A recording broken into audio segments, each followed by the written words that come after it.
Disclaimer, we'd like to note before the start of this interview that the opinions about to be expressed by the guest on tonight's Gettin Salty Experience podcast are that of the guest and do not directly or necessarily reflect the views of the host of the Gettin Salty Experience podcast.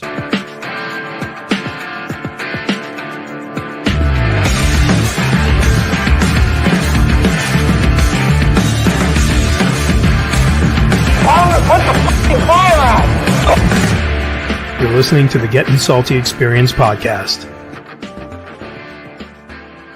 Hello!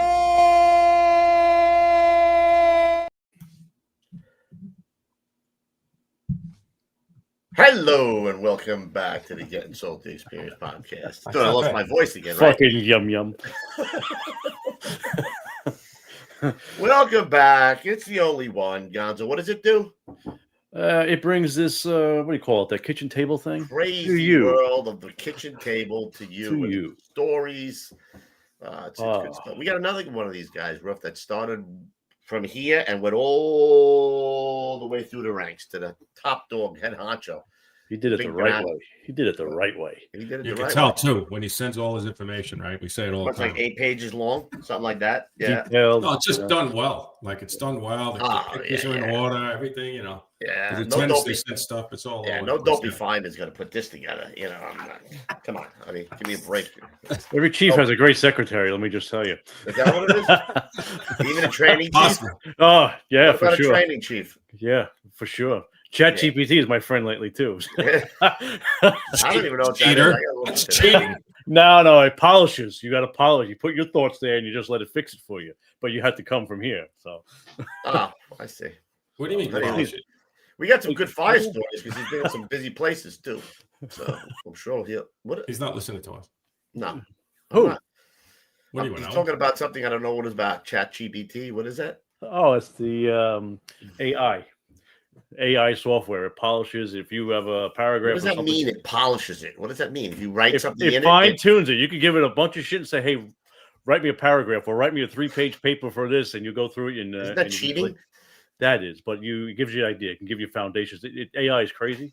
So, but basically, you do a promotional letter. You say, "Hey, I have such and such. This is what I want to Pretty say." soon we won't need chiefs.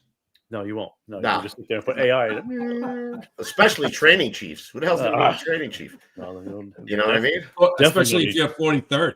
Like, you know, like if you're first, then maybe you need that guy. But when you're the 40, training 43, Nah, if you're not first, you're last, Ricky Bobby. So I don't know what he's talking about on that 43rd training. Go fuck yourself, San Diego. I mean it with all due respect, gentlemen. We got a lot of the old. Wait a minute. Somebody likes my beard in it. Makes me look tall. I don't know how that happens, but yeah. Well, tell them about the Ruffy likes it better. I let it come in all gray. No more shoe polish on it. It's coming in all gray. You don't need that shit. Nah. Nope. That's what people say. I should color my hair. I don't color my hair. Fuck that. I embrace the hair. gray. I don't have hair to color, bro. That's true. So, maybe if I could put a picture of me in ChatGPT, it would come out with hair. You know what I mean? It can do wonders. It would definitely do it. Yeah. Yeah. It takes the wrinkles out. It takes everything. You can tell me, make me 25 years old. No, come on. Yeah. Come on. It'll do it. Really? Take this picture. It may not be 100%, but I'm gonna work. you got to be a. What you have to do. do. It's got to pull a mullet back on me, you know. You can do that too. It's like, but you got to be specific. You got to tell, listen, change this person to a version of me 25 years old. Keep the hair. If you want everything to stay original, you got to put everything in there. Specific. Ouch. It'll get pretty close. You'd be surprised. What if I put in, how do I make Refrano money? Would that? It'll give you. You'll be surprised. Mess with it. You'll be surprised what it'll really. I don't even know how to get to it. Where do I get to it? It's called ChatGPT.com. You get the app. Yeah, you get the times. You're gonna get left behind. This is good. I don't know. It's I write from here, from the heart. From the heart. Yeah, it comes from the heart.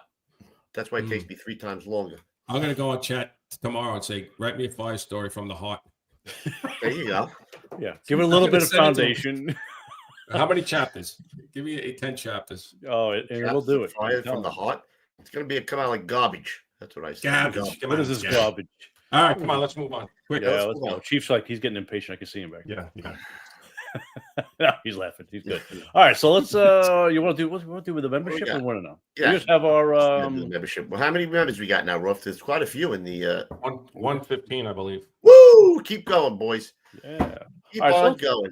For the new guys we have in the chat that wonders what we're talking about here, we're going to show it right now.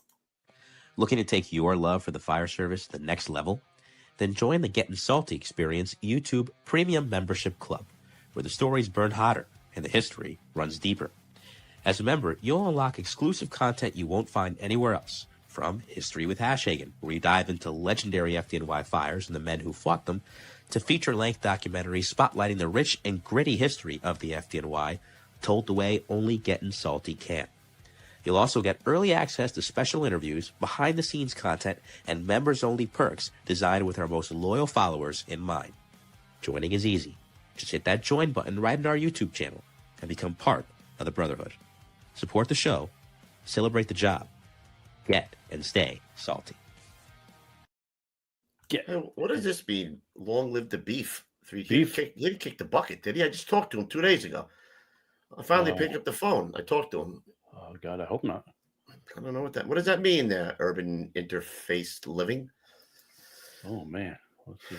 JK. Oh, all right. Well, anyway, let's get to Armor Tough. Armor Tic Tac Tough. Then we get the chief right in here. Yeah, for sure. Here we go. Firehouse floors take a beating. Rigs rolling in, gear drop down, chemicals and spills every single day. That's why departments nationwide are choosing Armor Tough. Armor Tough epoxy floors are built for fire stations. Slip resistant, chemical resistant, easy to clean, and tough enough to handle anything the job throws at them. It's more than just a floor. It's a safer, sharper, and more professional foundation for your house. And here's the bonus. Armor Tough is an authorized dealer for Groves. So if gear racks, PPE extractors, or dryers are what you're after, you'll find them here. Heavy discounts apply for Gettin Salty listeners. So install an Armor Tough floor and get Groves products at dealer cost. Armor Tough. Built for firefighters. Built to last.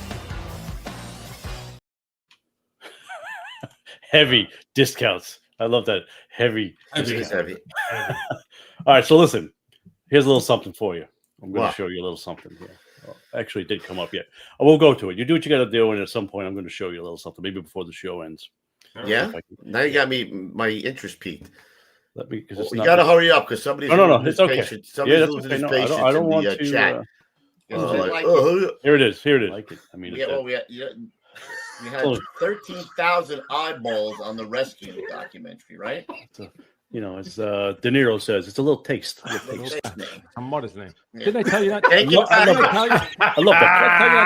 I love that cough. I love the cough. It's pretty funny. Oh, shit, good work, bro. Did you use ChatGPT for that? Fuck yeah, I did. All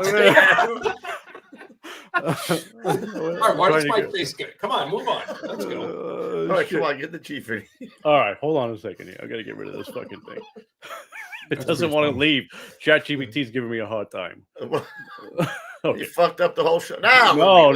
What happened? It's you guys. It's all right. All right, bring it ready? in, will you? Okay. I am. You got the applause ready. Come on, Jimmy 2199 says let's go to the chief. He's getting all pissed off. Is he? There we go. Yeah. Not that I care, but coming to the stage, Chief of Department John Sudnik. Woo!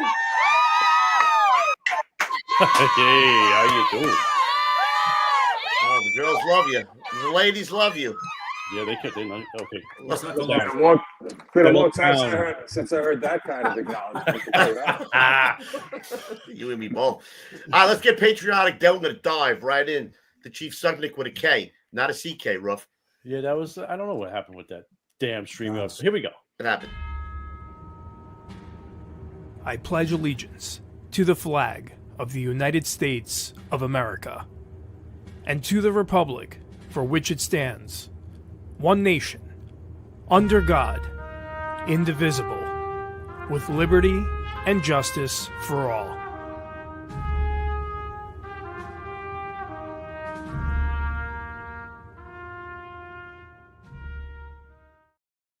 Kevin Malone's in there, Chief. I just asked you about him. Schwicky's in the chat. Kevin Malone.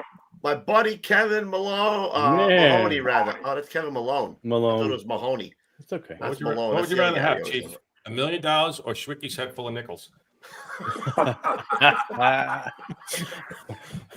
Wow. I know who teed that one up. Oh, goodness gracious. All right, let's talk. I have a very. We're gonna be moving right along on this timeline because I it's just very. want Jim Schwicky's helmet. How's that? Yeah, no doubt. I like that. Schwicky, former 210 guy, Schwicky. All right, Chief. I have this. This is beautifully laid out. Thank you so much for making this so easy. Early life and his path to the FDNY. So you said you grew up in New York City. What part of the city did you grow up? Tell us a little about your early life. Yeah, so I'm a Queens boy. Grew up in Flushing, Queens. Oh. And, much before the Asian invasion. Yeah, my neighborhood was Irish and Italian. The area was like Queensboro Hill, like Right. you know where Baltimore Hospital is. Yep. My house was like around the corner, 2 blocks. You know, so Mhm. Main Street and 142nd Street. I grew up. The parish was St. Anne's, and I grew up right up the block from the church. So we were always getting in trouble with the priests and the nuns and stuff like that. You know, so that was my neighborhood there. Big family? Come from a big family? 1 brother, 1 sister.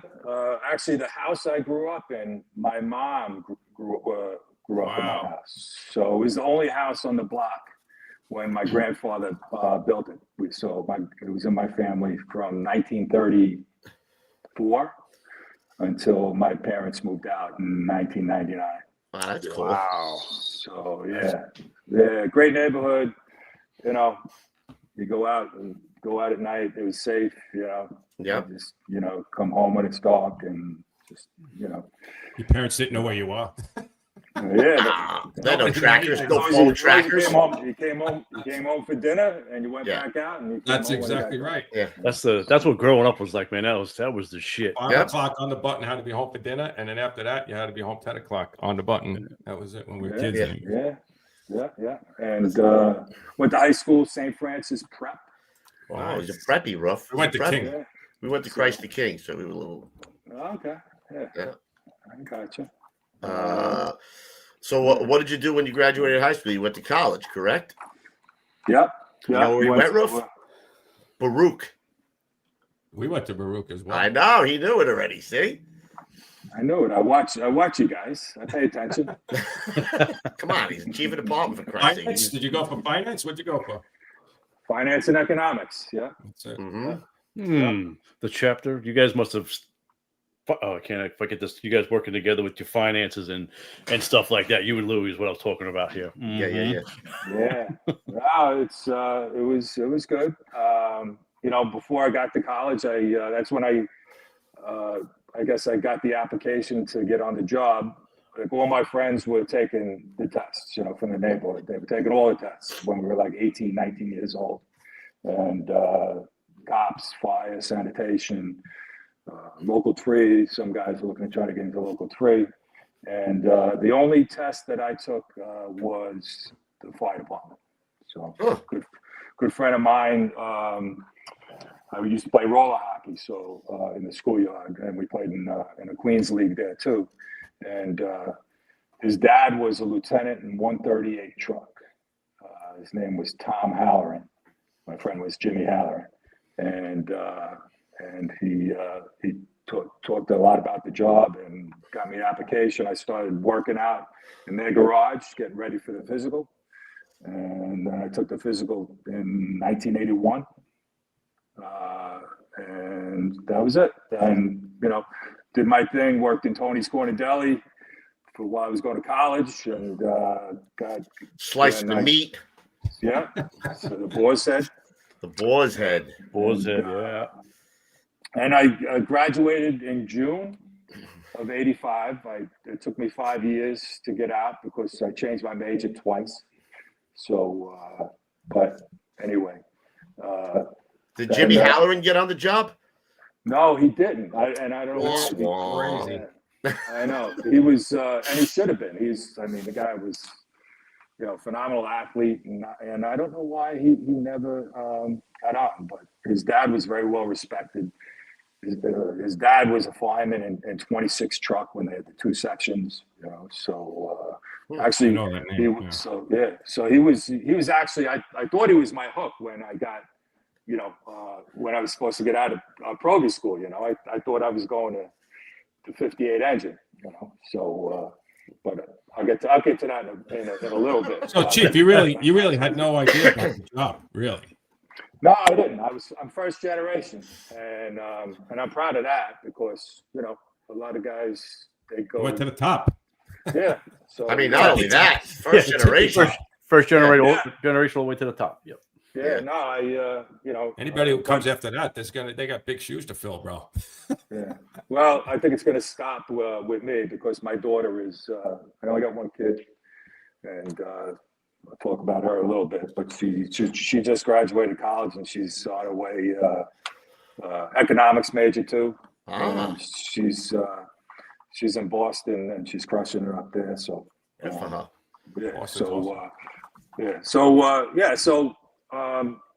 took the test. Did pretty good. I was 1100 on the list, and I was thinking, and everything's timing in life, right? So I was thinking if the fire department calls, I might have to make a decision, but we'll see. And then the job that I got out of college was working for a firm down on William Street. So I started there in June. And by July, I said, I hate this. I can't do this the rest of my life. I was, it was sitting behind a cubicle. You get 45 minutes for lunch, and you got to come back in. And then so I was going to go back and actually get my master's degree. And then I got the letter from the fire department. You got the lotto of life. You got the ticket, the lotto ticket of life in the mail. Yep. And then so what'd your parents think about you becoming senior first generation? I was gonna say that, so a little bit freaking out, to be quite honest with you. Mom and dad were freaking out a little bit. My they sent me to school and they paid for my school. They wanted, they didn't. All they knew was back then was, when the fire department got on TV, it was, firemen getting killed and how dangerous it was, and they didn't know anything else. So it took some convincing, but they knew how unhappy I was where I was working. My dad used to pick me up from the subway once in a while. I used to get down Main Street, take the 7 line down into Wall Street, and he every day I was working it. I was like, don't even ask. So he knew I was miserable. So, but I made, it was, How far did your dad get to see you go? Yeah, so that was good. He passed in 2017, so all the way up to chief of operations. Yeah, and you'll see a lot of the pictures I have with him at my promotions. He didn't make the one in 2014. He was, not getting around too well at the time, but everyone other than that, he was at. That's great. How old was he? 88. Wow, God bless him, man. Good for him. So, yeah, he's done he's good. a good man. He's done good. He's a good man. Yeah, he worked at Montefiore Hospital for most of his career up in the Bronx. You guys probably know it well, and he was an engineer up there, and so good man, sent 3 kids to college, put 3 kids to college, and middle class, and it was great. Yeah, great. Miss him. No doubt. Yep. Yeah. So you get called. Who was in your probie class? Do you remember any names that stand out? Yeah, Tony DeVita was in my probie class. Leroy McGinnis, you guys know him from the UFA. Yep. Yeah, Leroy was in my probie class. Jerry Clinton. You guys know Jerry? I don't know that name, no. I know that name. Jerry, so when my probie class, a lot of guys, Mike Dugan, Mike Dugan? Yeah, sure. Yeah. Captain Dugan. Yeah, he was the valedictorian of our class. Of course he was. Of course. and he didn't go anywhere. He didn't go to 43 truck. He didn't go to 43 truck until after he transferred there. Not that it didn't go. Everywhere's good, Yeah. Let's get something straight here. I was the chief of department. Every company, Good recovery. is a good company. And every company you're in is the best company at that time. Absolutely is. So anyway,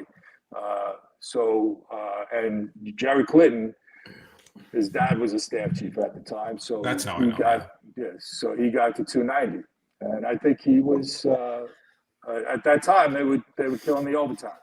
So unless you were Jerry Clinton, then you went to 290. But and I see Jerry Clinton, frequently now. He's a golfer with the Emeralds Golf Association, so he's a good man. So that was Proby School. I think you got a picture of me in Proby School there somewhere. There he is. Oh, look at that guy. Looks like a middle linebacker. Nice. Man. Somebody down in the docks, Could have been a dark alley. Gonzo, you got that $20, Gonzo? Yeah. It looks like somebody that makes collections, Yeah, no doubt. Holy shit. Yeah. Moose Rocco. Help the judge find his check. It was definitely the 80s because he's got the stash, of course. Yes, right? That's what we had. Yeah. Fucking A, man. Procaccini said he looks like a made guy. Well, that's what my wife says. She says I look like a convict. Yeah. You ain't lying. One of those guys, you know what I mean? Yeah, so you go, you thought you had a hook? You thought you had the guy from 138 as your hook, or what? You put in the so I thought I was going. I thought I was going to 58. I had a good friend of mine, Steve Brickman, who was assigned to 58 engine. He got out of the class right before me, and I thought I was going to 58. Then, so here's a funny story. So back then, they didn't hand you the order. They read out your name of where you're going, so what your assignment was. And and I had my pen out, and I know I didn't make the mistake, right? You guys know that I didn't make the mistake, right? So they called it out, Sudnik 26 engine. I guess it was the next engine in line and the guy read across the line the wrong way. So 26 engine, there I go. I graduate. Oh, no. Knocking on the door. Oh, no. Knock on the door, get there, 26 engine, which is in the 7th Battalion. So it's kind of close, but, it's on the west side. But close, but no cigar. But not even in the same division. Yeah. So knock on the door and say, hey, I'm the new Proby here. And the guy who worked there was a guy who was the fireman there who didn't even introduce me to the officer. He was doing his laundry. He says, come on, I got to finish my laundry. A guy named Eddie Gorrap. And he actually ended up transferring in the future to 23 engine from that. Wow. So while you were there? While I was there, I worked with him. Right. So remember me? I was doing my laundry, Sudnik. That's right. I said, I remember you. I walked into 26, and he ended up driving the 9th Battalion after that. But funny story, they called me up the next day. They said, you're not assigned to 26 engine. You're assigned to 23 engine. So I was like, all right, I thought 26 was pretty good. I'm like, can I stay there? Like, no, you can't stay there. I said, I already met the guy doing the laundry. Seemed like a nice guy. I helped him do it. I ironed his clothes for him. I thought I was staying. So 23 was a great place. So I got there and I went there the next day and met the captain. Okay, so captain, walk into the captain's office, come on in. Captain Larry Sloan. Okay, and so the first thing Captain Sloan says to me is, since there's no firehouse cat, you are the lowest form of life in this firehouse. First thing, did not even like. Wow, thank you. So, feel really good. No, but he said it in a nice way. Right. Basically trying to tell me, you're the pro. You got it. Yeah, you got it. You got everything. So you went there by yourself, no other probies. Just me. Oh boy. This was him. This was him in the cat. He was living up to the cat pose. Meow. Gee, was that place like I remember working in 88-38, and it was immaculate. But then guys said that 23 was just, I never worked at 23, but they always said it was immaculate there, like spotless, right? Spotless. I mean, it's you could eat. We used to buff the floors once a week. We had like one of those professional buffers. Yeah. That was Tuesdays. You buff the floors, the bunk room floor and the top floor, buffing the floors. 23. The poles were, you polish the poles once a week. A really old school type place. The outside was beautiful on the firehouse. Yeah, beautiful place. But let me tell you a quick story about Larry Sloan. Okay, so he was the type of captain who was a, kind of a by the book, very consistent guy. And the guys in the firehouse, they loved him because they knew where he was coming from all the time. Right. You know what as you guys know. Yeah, you know what you're getting from Larry Sloan. He was, I think he was a Navy guy, military guy. And I got assigned to his groups, and he was, you couldn't ask for a better captain. Fast forward to about 2 years ago, and me and about 30 other chiefs at fire chiefs have a retirement dinner, and they give out a plaque, and I'm getting my plaque for my retirement. And it's raining out. I get there, the Marina Del Rey in the Bronx, and I pull into the parking lot, park my car, get out, and I'm looking at it, and I'm saying, man, that looks like Larry Sloan. So I yell out, hey, Cap. So he turns around, and it's him. Wow. He's him. And he's got to be, I don't know, he's got to be probably in at least his mid-80s, or, maybe a little older, I don't know. But he's still in great shape and got all his faculties. And he lives all the way out Suffolk County. So he drove. I said, and I go to fire chief stuff a lot. I was the president of the Fire Chiefs Association, and he wasn't a regular participant from what I remember. And he said, he goes, I came to see you. He drove all the way out from. Really? He says, how often is it that your probie makes chief at department? And he drove all the way from Suffolk County in a rainstorm at his, relatively advanced age, come to see me. I was going to ask if he remembered you, but hell, he came there just for you. I mean, is that a captain or what? That's a captain. Hell yeah. Anyway, I needed to tell that story. That's a great story. That's awesome. You know what's coming next? How long are you in 23 before you? Well, we have two stories. We have your first fire and your first real fire. Yeah, right. So first fire was probably a few weeks, to maybe a month, and I got there at a probie school right around Thanksgiving, so it was kind of cold out. So I think it was probably like December or something like that. And Old Lord Tenement, West Side, cellar fire, of course. They popped the Bilko doors. I have the backup in my company. The junior guy always got the backup, and I'm backing up a guy named Joe Rishuda. And this guy, he was a solid guy. He was actually a fireman in 102 truck back in the heyday, and they say that he had like a box full of medals. He was just a highly decorated guy, but he got bounced out of 102 because so allegedly. Yeah, but so they sent him to get squared away into Manhattan to 23 engine, and he did. He got squared away, and he was, but he used to. I learned so much just working with that guy, and just the wisdom he had about the job. And I used to, love working with that guy. But he had the nozzle. I backed him up, and it actually just went hanging on. But it went pretty well. It's like the officer was a guy named Tom Mitchell. He was a Sheffield Avenue guy from back in the day, and he's like, I'm just trying to watch to see what Rishuda's doing, and he's over there putting on his mask, and I'm like, okay, I'm putting on my mask, and and Mitchell's yelling, "You got to flake the line out." I'm like, "Okay." So what do I do? Put on my mask or flake the line? I got to, what am I going to do? So it was, you get, how it is, your first flyer, but we flaked it out. We put the mask on. We went down, put the flyer in the cellar out. Went to a second alarm anyway, but old lieutenant, right? Right up the pipe recesses, flies in the cellar, right?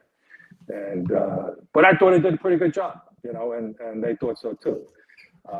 So I said, "Hey, this is not bad. This is pretty good." I was like, I could do this.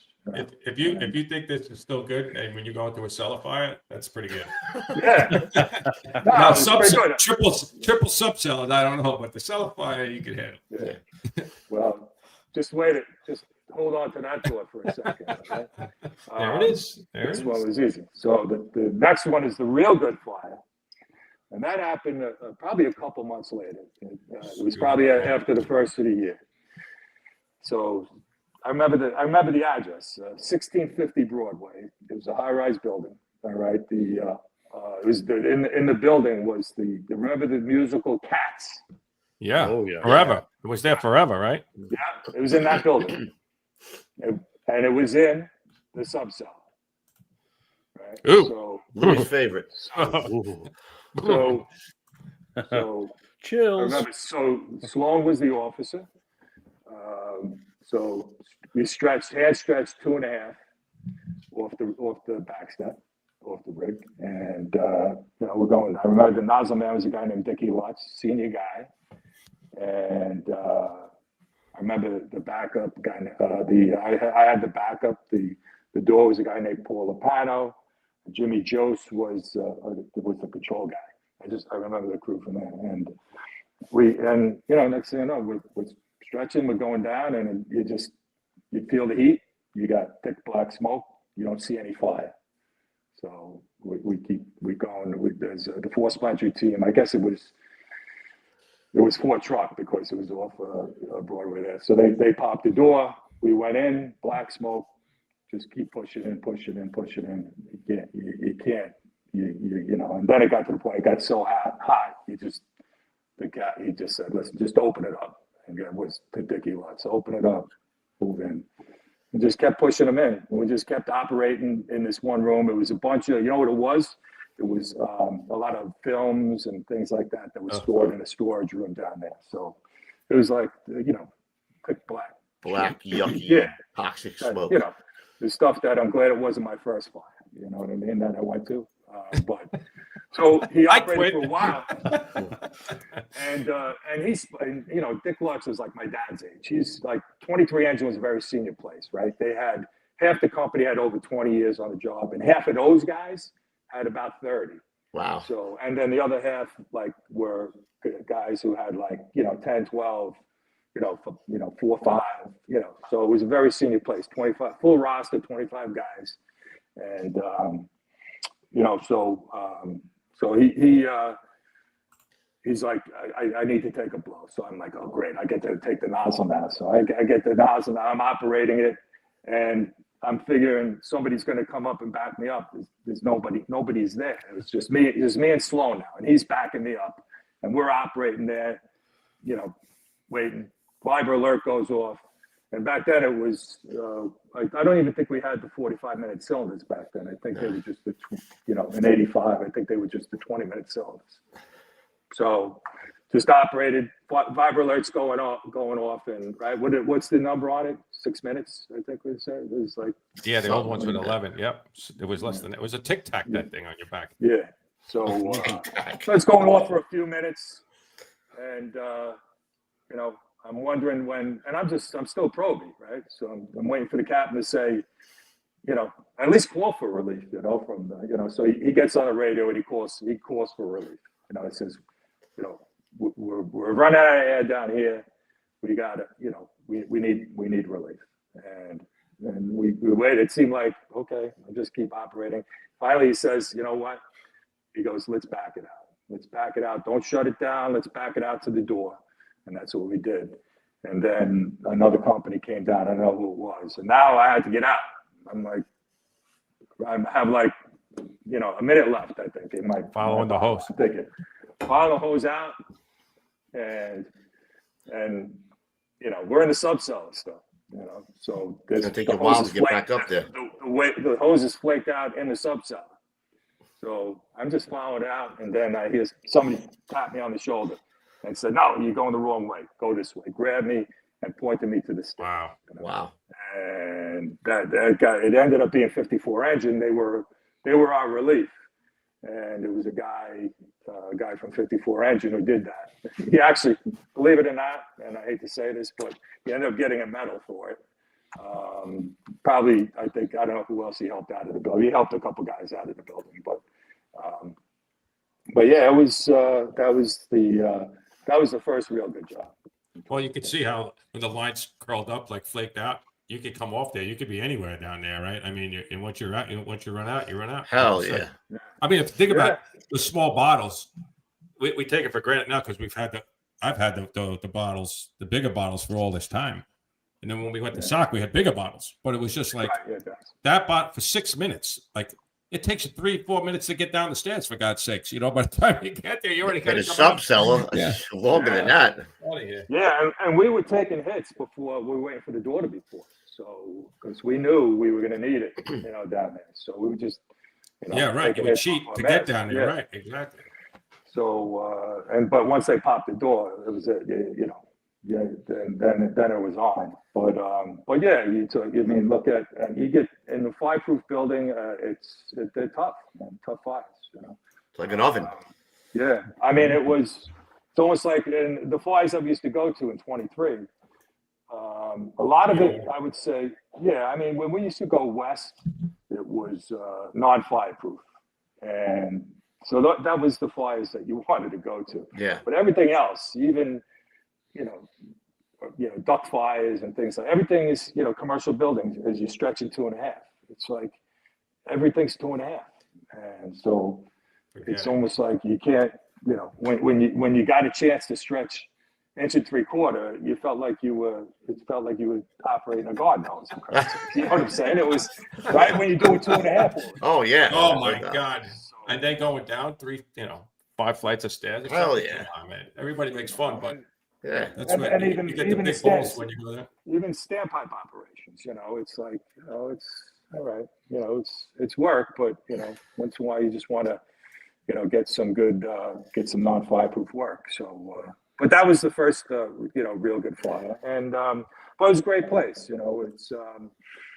Were you married there, Chief? I was going to ask you. Were you married at the time? No, I didn't meet my wife. No, I didn't meet my wife. I was a late bloomer. I didn't meet my wife until I was a covering lieutenant. Wow. Oh, so you were you were bachelor in Manhattan. Not a bad gig. I was. Not a bad gig. It wasn't. I mean, I felt like all I was doing was, playing ice hockey and, going to the Hamptons in the summer, Long Beach, and Hunter Mountain in the winter. So that was the life of a single firefighter, right, Ruff? Oh man, it was. You got it rough. Had it rough. You had it rough. Sometimes it's great when you're the probie when you first come in, right? Because all the old guys want to hang out with you because you're getting living through you. Right. Yeah. Right. What'd you do last night? Where'd you go? It was good. It was actually it was the other guy who was single in my firehouse, and he had a few years. He was in his early 30s. A guy named Tom Van Doren. He became a chief on the job. We got a picture there. I want to show this picture of the FDNY tug of war. Oh, I saw that picture. Right. So I'm the second guy on the line there. And so the first guy is Chuck Sullivan. Then me, the guy Paul Lopano, and the guy behind Lopano, behind the guy who's screaming. The guy who's screaming right there, who's the Barkers, that's Tom Van Doren. And he became a chief on the job. He was a chief in the 3rd Battalion. As long as he's not screaming at fires. Yeah. But he had this real gravelly voice. And he used to smoke camels back in the day, And so that tug of war actually, that was the finals of the tug. I don't know if do you guys remember the tug of war in Long Beach? Yeah, only for a few years, I think it was. Yeah. So when we did that, we made it to the finals against Rescue 1, and Rescue 1 had some monsters. Horsehead. we gave them a good fight. It was almost a draw, actually. You know what I mean? And then they got us at the end, but they totally outsized us. I was pretty thick guy back then. Lopano was probably the strongest of us. He was a wrestler in college, but after that they were like, and Rescue 1 was they were in our battalion. Look at, not to interrupt you, Chief. Look at the socks on the guys. I was just gonna say that, bro. It's the 80s. You gotta love the 80s, bro. Look at the guy behind the Chief. Look at the Chief. His socks. He's got the socks on too, man. I love it. The Chief's got some guns, cool. He might have gave us a run for the money. He might have given us no doubt. Yeah. He's downplaying himself over there, but look at that. He's got the guns. Biceps. I see him there, bro. Yeah, they were pretty good. Sun's out, guns out, baby. Look at that hair. Every guy, 1, 2, 3, 4, 5, 6 guys. Yeah, full head of hair, single guy. Yeah. So Tom Van Doren, unfortunately, passed away like 2 years after he retired. 9/11 related cancer. And another guy on the right side of the screen. Couple guys that I grew up with. The guy with his head bent over, that's Steve Brickman. He was my friend in 58 Engine. His brother drove me for years, and is just retiring now from about 108 truck. And the other guy was the guy who I worked with at Tony's Corner Deli. He went to 37 Engine. Johnny Savasio, they call him Johnny Bodega. The guy next to him was a guy, Mike Murphy, the insurance guy, MVM Financial. You guys get your life insurance from. I know who he is. Yeah. Yes. So that's Mike. He's the one who sent me this picture too.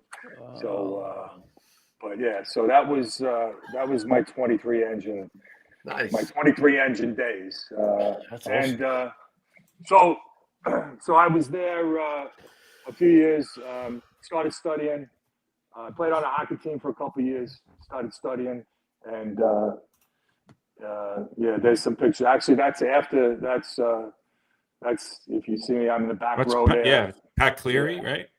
Yeah, Pat Cleary. Sal 53. Parisi, I don't know if you know him. Yeah. Tommy O'Shea, he was from 43 truck. John Fortunato was a fireman, 43 truck, retired as a captain out of, I believe, 154 truck. He was a lieutenant in 124. Frankie Bazzagaloop from 37 truck. Thank you. Yeah. Only Italian. He's a fucking. Bobby Malone, Mike O'Donnell. So, that was probably early 90s, that picture. So started studying and, I wanted to go somewhere busy. You know how it is. The toughest thing to do is leave a firehouse, put a paper in and go. But I didn't want to, I wanted to work in a different area. So I wanted to try to go to 20-side paper in for 26 truck, 40 truck, those two companies. My two buddies were in the firehouse there. Captain at the time, after Larry Sloan was a captain, his name was Bob Love. And he transferred over from 2 truck to 23 because they say he wanted to study for BC. He was all quiet. A 2 truck was running around, but he was a fireman in 26 truck, lieutenant in 19 truck, legendary guy, another very well-respected guy. And, he made a phone call. The captain of 26 at the time was Dennis Colopy. And Dennis just recently passed away, I think. I know that name, yeah. Yeah. And it's like, you can't wait to have you. But, at the end of the day, it was points. And so guys went by points. And I didn't have a hook, I listened to Jimmy Daly on his episode with you guys. And he said he just took his transfer paper down to the UFA office and gave it to Nick Mancuso, and then it got transferred. I don't know if I believe that, you know what I mean? But I wish I would have known that because I would have done the same thing. So, these are little things we could have used back in the day. That's how you do it.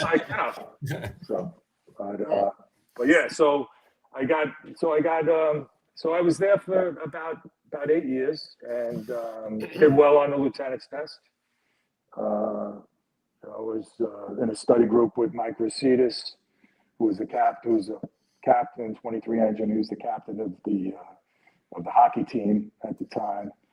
A guy named John Conroy, Barney Conroy. You guys know, you've heard of that name? He was a fireman. He was on the hockey team, guy from 44 Truck. And then a guy named Blake McLaughlin. So we studied. I did pretty good. Numbers. I was 77 on the lieutenant's list. So I got made in the second class, lieutenant's test, and that is this. And I'm with my mom and dad, proud parents. Nice. And that was 1994. Yeah, 1994. And off I went. It was in flips.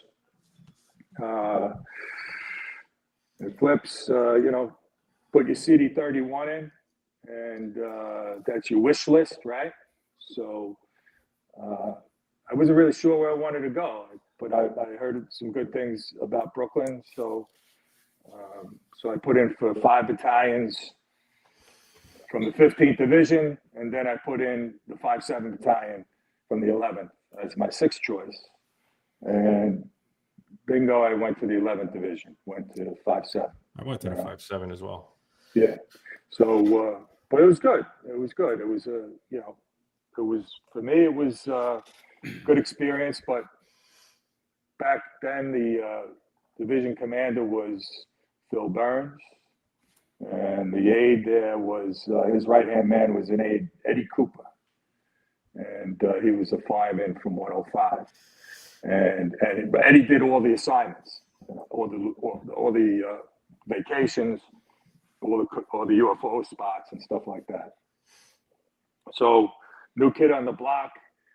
I was working, actually, I think they put me UFO right off the bat. They needed guys. They put me UFO in 204 engine. I don't know if you guys remember 204. I worked. I like 204. Didn't they have the Brooklyn Bridge Party 204? No, that was 205. No. 205. All right. That was 205. Yeah, those 204 were good. was by Grove Street, I think, if I remember. The Grove Street. What's that? The Grove Street? The Grove Street, yeah. And the People's Firehouse, because they closed it one time and then they reopened it. But then they closed it. They closed it again. I think that was one of the companies. You wouldn't even know the firehouse was on the block. It was like a residential block. It was like really tucked in there. Yeah. Brownstone. It's beautiful neighborhood there. And what they call Cobble Hill? Cobble Hill. Yeah, Cobble Hill. Yeah. And good guys. You know, it was good. But it was a funny story.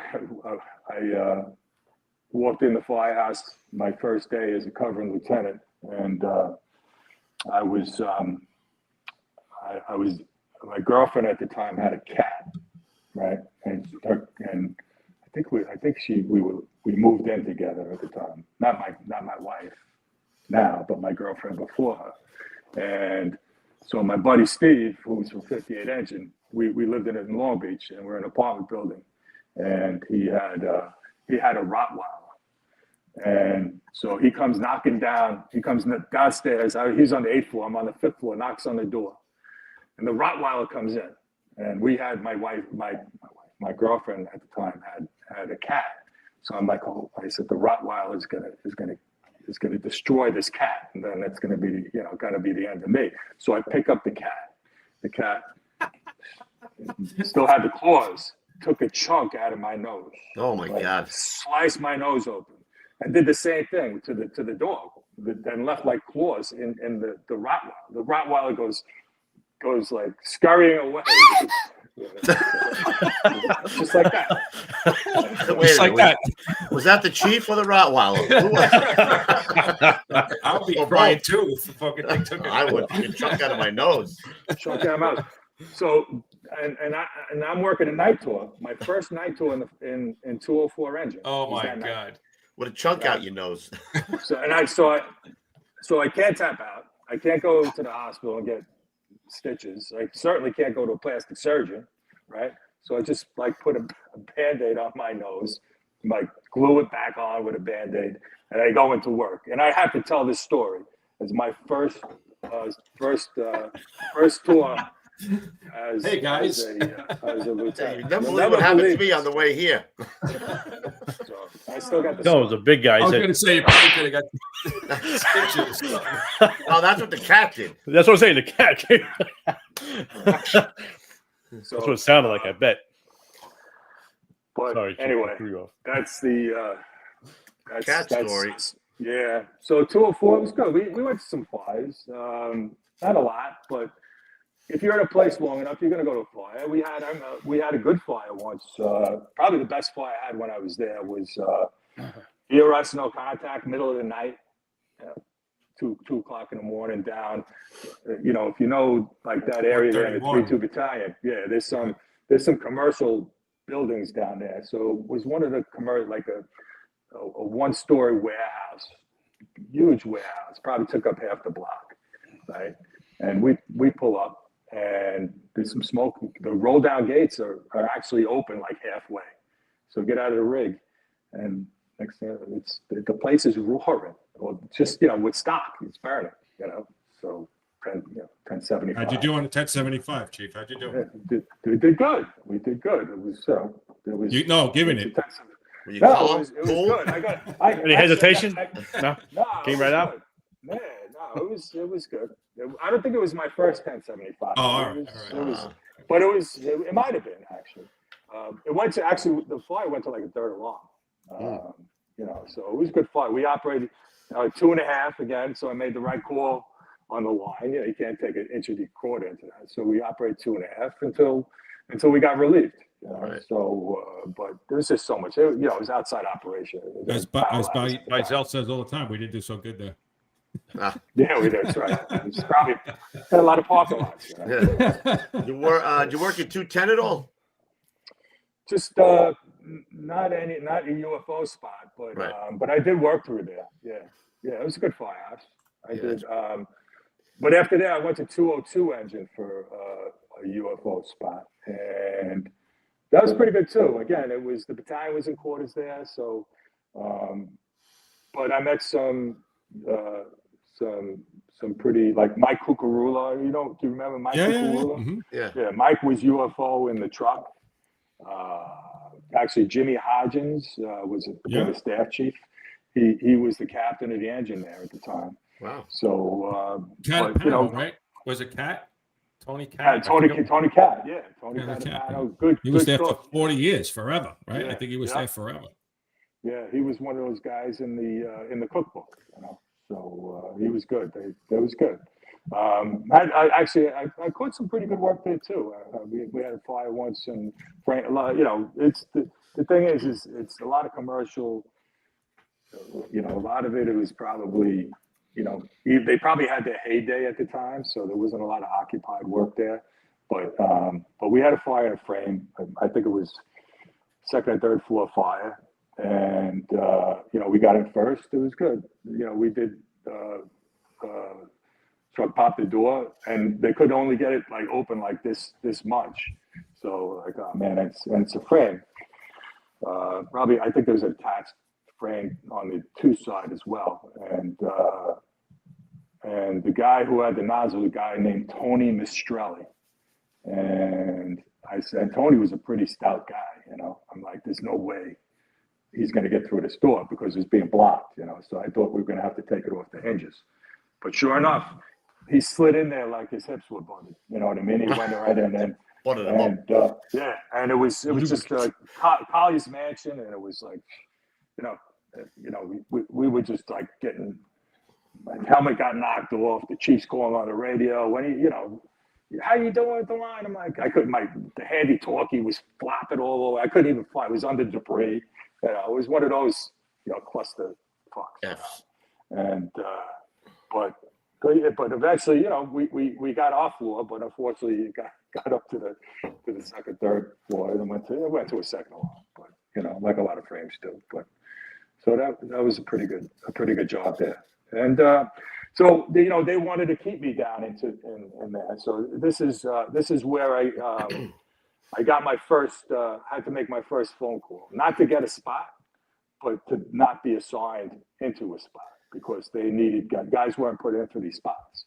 And I said, you know what, I wanted to go somewhere busy. I wanted to go to, I wanted to work in where up in the 5-7 or 102 or 28. Yeah. So 235. So I knew. So I had to. The only thing I could think of was fixer. You got to call the fixer. Yeah. So I was pretty desperate, and at the time I was friends with Joe Downey. Joe and I came on the hockey team together. So pretty good friends with Joe. So I said, Joe, can you do me a favor? Could you ask your dad to make a phone call for me to and I know his dad too because we used to play. His dad played a lot of hockey. Yeah. Ray played, and we played in this league called the Brooklyn League, and so I used to play against him. So and he used to come watch our games with the A team. So I know him. So I said, could you ask your dad if he could make a phone call to the 11th Division for me to not get assigned? I said I don't want. I'm a single guy. I don't care. I want to cover, but I don't want to be put in a spot. I said I want to get a spot. I want to earn a spot. I don't want to be put somewhere. And he made the phone call, and next thing I know, and I knew also the 5-7 had an R group that was some good companies. It had 235, 214, 111, 219, and I think it was like all terrible companies. Cut your pinky toe off of that one. And then you were SA for a tour. Yeah, so I'm like, and I knew it was open because the guy who had it before me was Mike Esposito. Oh yeah. And so when Mike must have got a spot somewhere, or a UFO spot, or transferred, and I knew it. So I said, could you ask him if he could put me in the ATR group, and he did, and it made it happen. So I was in that R group for probably at least a year. And that's where I started making my bones. Yeah, I got to know the Chiefs in the 5-7. Great Chiefs. I was working in 214. I was working in 111.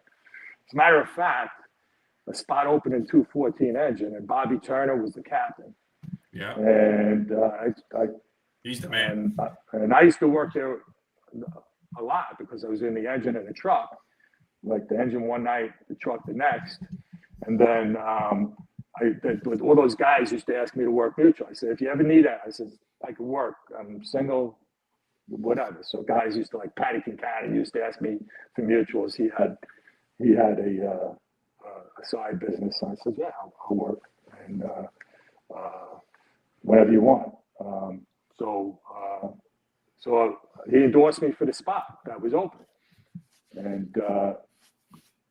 But unfortunately, there was a guy who had like 5 years in points. A guy named Mike Bell got the spot, and I was bouncing again. But it worked out because when the UFO spot opened in 235, I got it, and the rest is history. That's a good spot, man. 235, yeah, 235. Especially back then, that was a great spot, man. Yeah, so response area is great in 235, right? So if you could sum up that response area there or that firehouse, first do work. That's well, they gave the most 1075s for a lot of years in a row. For a couple of years, definitely. Yep. Yeah, and you go out the door and sometimes even though the companies are close there, you get into a lot of those flyers by yourself. First, all the work is like right. Coops, have you ever been to that firehouse? Yeah, 235. Like I worked there. I got detail when I was in 210. Yeah, you walk around that firehouse, bro. You're like, like when the Chief was there in the 90s, and you were like, holy shit, man, that was. Yeah, and it was all occupied. That was great. Oh yeah. Mm-hmm. I mean, I'm sorry, you did have some vacants, but yeah, it was. We had some pretty good fires there too. We had the one fire that. We actually got a unit citation for. It was in a frame. It wasn't even a brownstone frame building, and I think we were second due. It was going up towards probably like 217, like up that way. And, you know, up there, that's where you got more frames up that way. So, the chief, the 5-7 had to fly, and it was a covering guy in the battalion. So, you know, by that time I had a couple of years in the company. I'm like, you know, Chief, you need a line in the exposure, right? And he's like, yeah, take the line into the exposure. Use the Jedi mind trick on him. You can see how this hands forward. Yeah, you know it's going. Yeah, it's happening. Yeah, so get the so guys we went to work. in and we took it, you know, we took the irons, took a couple hooks with us because we're in there by ourselves, and we had, you know, the whole top floor was going. You know, so we're knocking down fire, pulling ceilings, and you know, it was good. I think we had, Wally Mareka was working. I know Wally really well. Yeah. Hey, bro, Wally what's going on, bro? Good fireman. Really good he was fireman. good. Yeah, it's a shame he had to get That's out. right. Wally was in 235. Was Lois there too? Was Lois there? Yeah, worked with Lois. When I got there, Lois was in the Battalion. Yeah, she was good. Yeah. That's an old BFD firehouse, Cons. If you can pull it closer. Yeah, I have to. I just snagged it from the internet, but it looked different from what it started showing some pictures on the inside. We were just before the pre-show, Kevin. We were saying I covered that Chief Captain Ungaro right after 9/11. He got the spot right before that. He got the spot there, and we were saying we got to do. Because he was great, man. That guy, we got to do a show on him too, just a tribute show. Yeah, I was telling the story, but there was a job right across the street. I hadn't been catching work. I was covering there, and it was 6:02. I had just got relieved, and somebody comes running, knocking on the door. I look outside. There's fire blowing out the window across the street. Garrow runs down the block before the rig even took off. You know, it was. That's one thing I remember about him all the time. He was a good man. God, was that 235 or 236? That's 235. That was 235. I'm gonna if you give me a couple, I'll try to blow the picture up. Was Johnny Feehan Jr. there? He was. He came in. He came in as a probie when I was there, and actually, a real quick story. I met him before he got on the job. I was on again. I was single. I was in Puerto Rico with a buddy of mine. We were, you know, doing, you know, what. This guy wasn't having a good time at all, Louis. No good time when he was single. Nothing going on. So John was at, I think we were at the El San Juan Hotel, and he was there with 4 of his buddies, and they were lighting it up, you know. And I met him. He's like, "What are you doing?" I'm like, I think I was a lieutenant at the time. I think I was in 235. He's like, hey, he goes, "Oh, you're in 235." He's like, "Oh, I'm getting on the job. That's where I want to go." And that's where I met John Feehan. Yeah, he was a Bayside guy. Those were all Bayside guys. As far as I remember, right? You know, don't you know, son of a gun, he got there somehow. I don't know how he did that. He got to 235. And then the SWAT.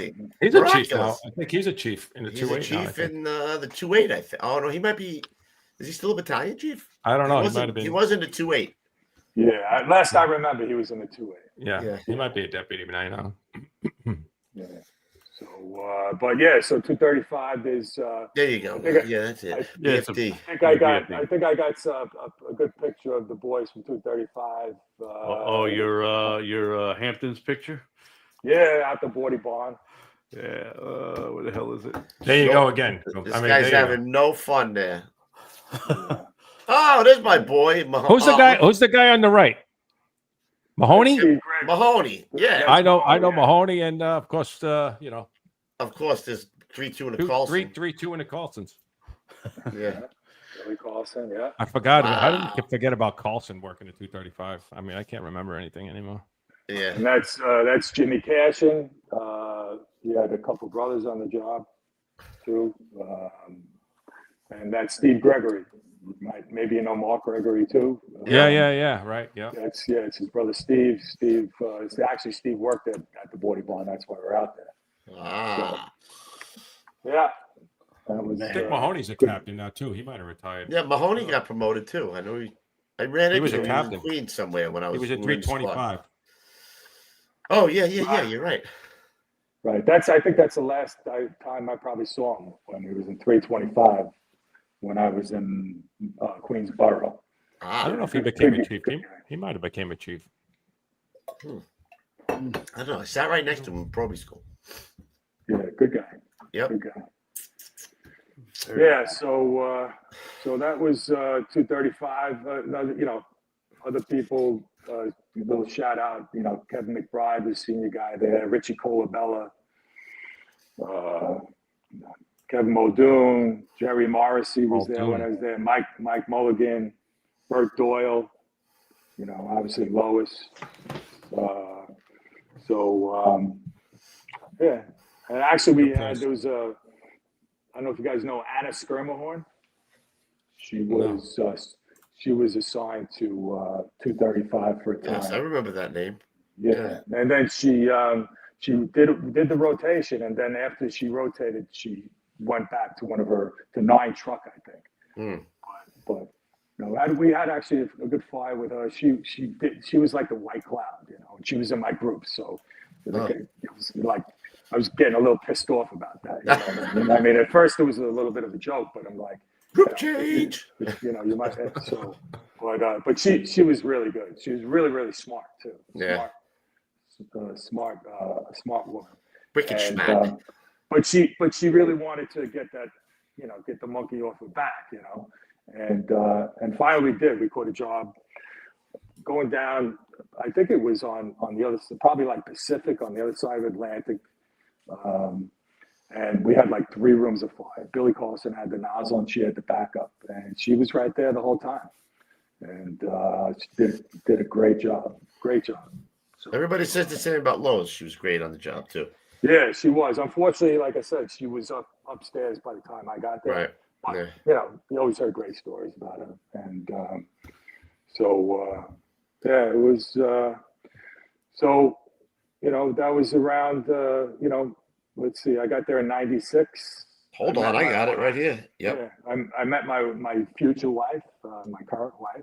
I met her while I was just before I got the spot in 235 engine. In Long Beach.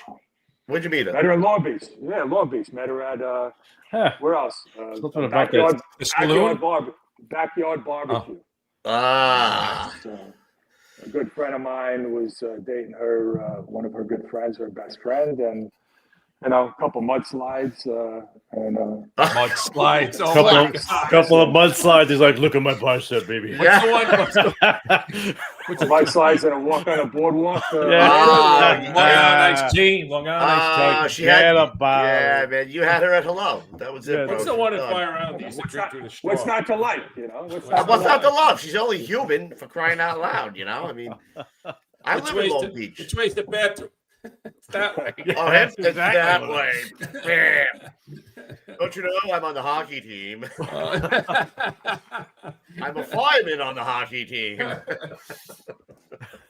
Good for you. God, that's awesome. John, do any pictures of the wife? Because I'm sure he's. I do. I'm just trying to wait for timing to bring him up. I'm sure he's part of the club.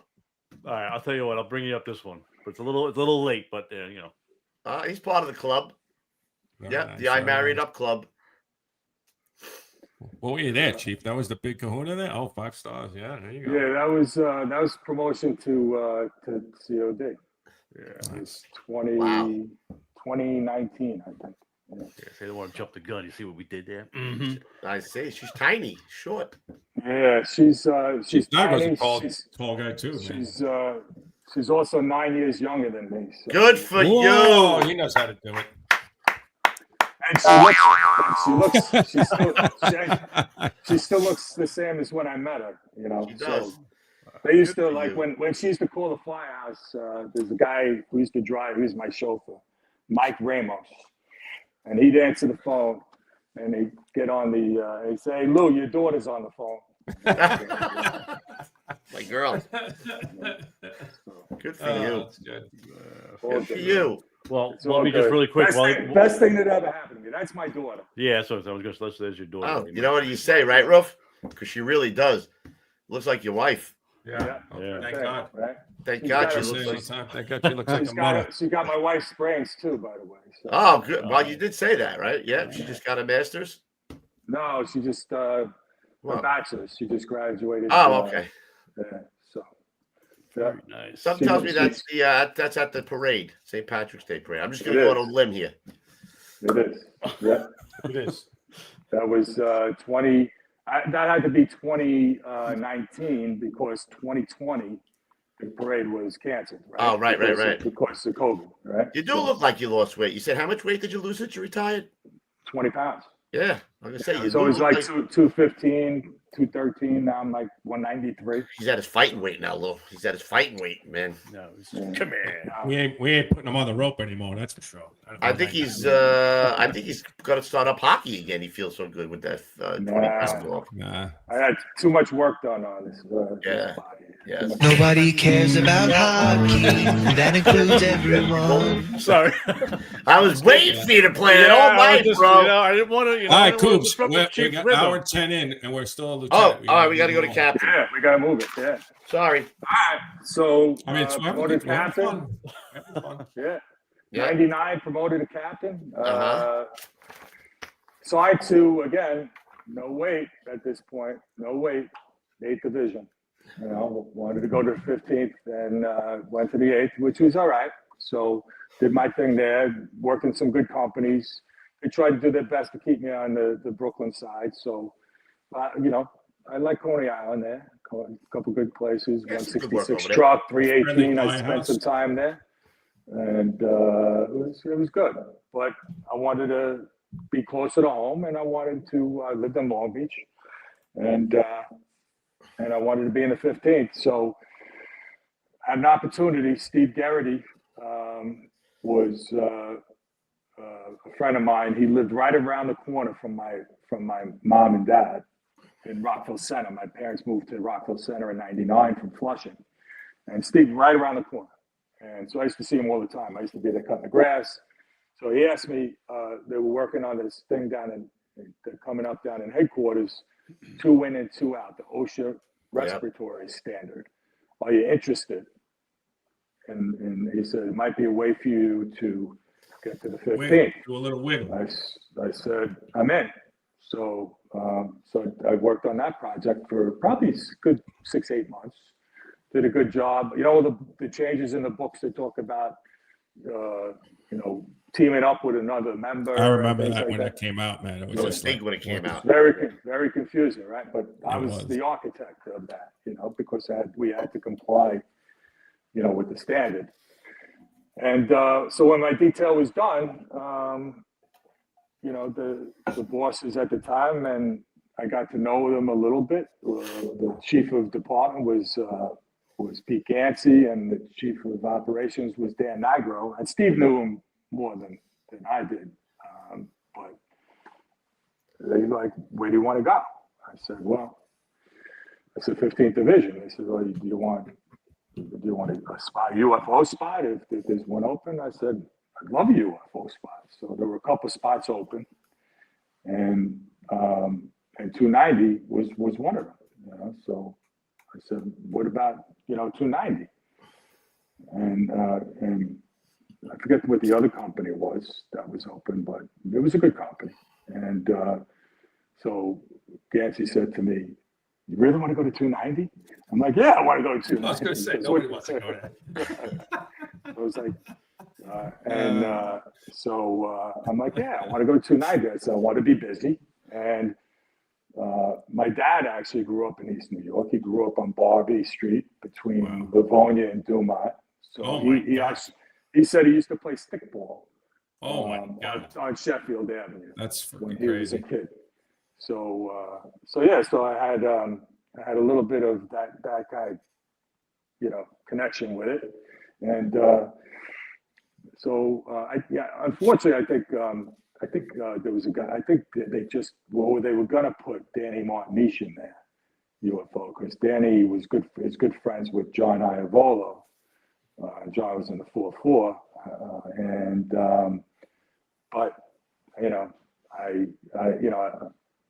don't know. If they offer a UFO spot, shit happens. Sorry, so it happened. And it probably happened to me with 214. I got bounced out of that spot, so it happens. So I went there, and So when I got there, I meet this guy Joe Bizell. So I think we got a picture of him there. Yeah, I was waiting for this. Skinny Bizell or This fat guy right Bizell? here, this one. Right here. Chubby Bizell. Chubby Bizell. Nobody likes a skinny Bizell. Yeah. Look at that face. Oh, So somebody asked Joe, so what do you think? Is this the guy for us? And Joe weighed in and said, nah, I don't think so. That's fucking great. Well, you got there right after Richie's, right? Jimmy Richie's. Yeah, they love that guy. There's nothing you could do. There was nothing you were going to do that was going to take away from the man crush. Nah, it's all good. It's all good. They, he was a different type of captain than me for sure.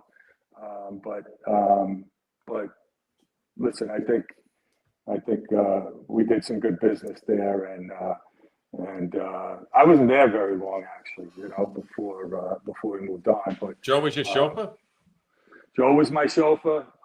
He was, he was a very, very entertaining guy, nice guy. He's giving me Michael J. Fox vibes for some reason with that face. Dude, he is. I mean, he still texts me now all the time. He's so funny. Like, it's so the honesty that comes out. Like that was one thing I could say about that place. It didn't matter. Like in the back, like it was full honesty all the time. Yeah. Yeah. No, they definitely didn't hold punches, but I guess when I went there too, the rumor was that I was being sent there from headquarters to straighten the place out. So they were making their that always works good. Yeah, that always works good. Yeah, they were calling. They called Jimmy Connolly. I don't know if you know. Do you know Jimmy Connolly? Yeah. So Jimmy was there as a lieutenant, and Jimmy and I played on the hockey team together. We studied together, and so I guess they were. Why let the truth get away with people the were making story? their phone calls. Yeah, right. So my first day walking in the door in the firehouse there, and walk into the kitchen, and on the blackboard there was some handiwork by Vic Spadaro. Of course. You guys remember Vic Spadaro?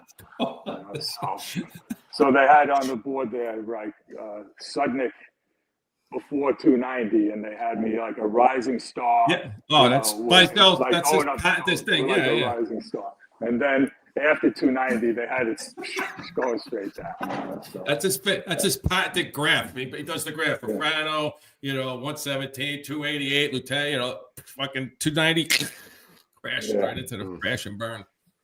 Right next to the jackass, that little jackass they have on the board there. Yeah, but good. Listen, you know the place. It's Joe Bizell, Dick Frayne was the chauffeur there. Don Carino. I mean, how could you not want to be in a company that just wants to do more, right? I mean, it's the drilling that goes on there.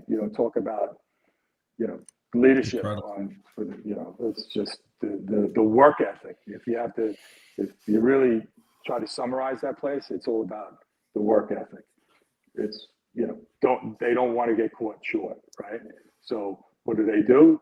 The control guy takes 2 roll-ups. Yeah, I mean, who does that? 2 that? roll-ups. Who does that? The company officer takes the standpipe. Takes the standpipe kit, correct? Right, and not a lot of people were fans of that. The union wasn't fans of that, but we did it anyway because that's what they did. They didn't. And they didn't want to go to one of those buildings where it was a 5-lane stretch and they only had 4.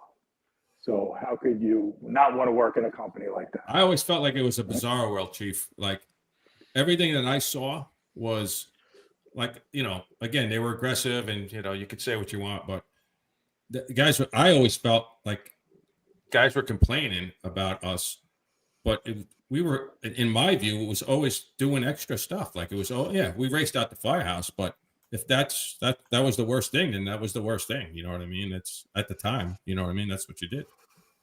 Yeah. I don't know. But they all turned out fast there. I mean, if you didn't turn out fast, right, don't take the stairs. Right? Mm-hmm. No, but I mean, the other companies were in the area were pretty quick too. But we didn't want to get beat in. But it's it goes with the territory. You know that. I mean, it's whatever firehouse you go to, they have their, 235 is a great company. They turned out quick too. Because they turned out quick, but also, if you got in first, we had an iron. The doorman had the iron, right? That was part of their tool, because when you're a single engine company, right, you're going to, you may have to go to work, and you can't say, well, who's going to get the irons? Or where are the irons? Well, you even know, like in 290, like you could go south.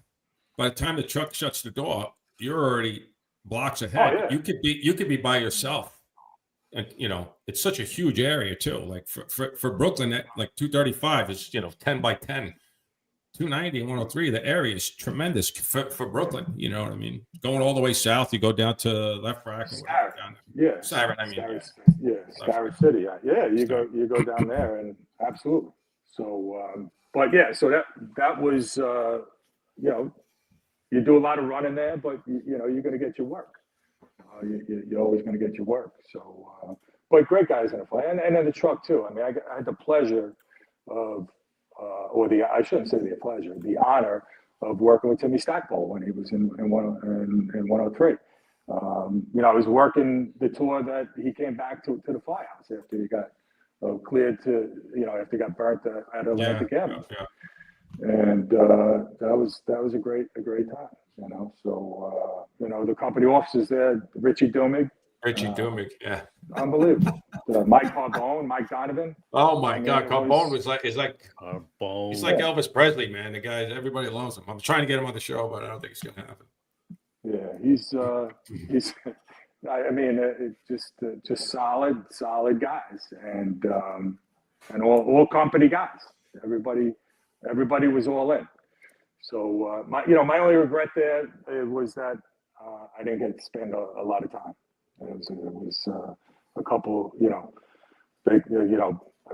Bizel won't even call a cup of coffee. I don't even know. You have to text him, man. So he's probably watching. He doesn't chime in. So closet watcher. But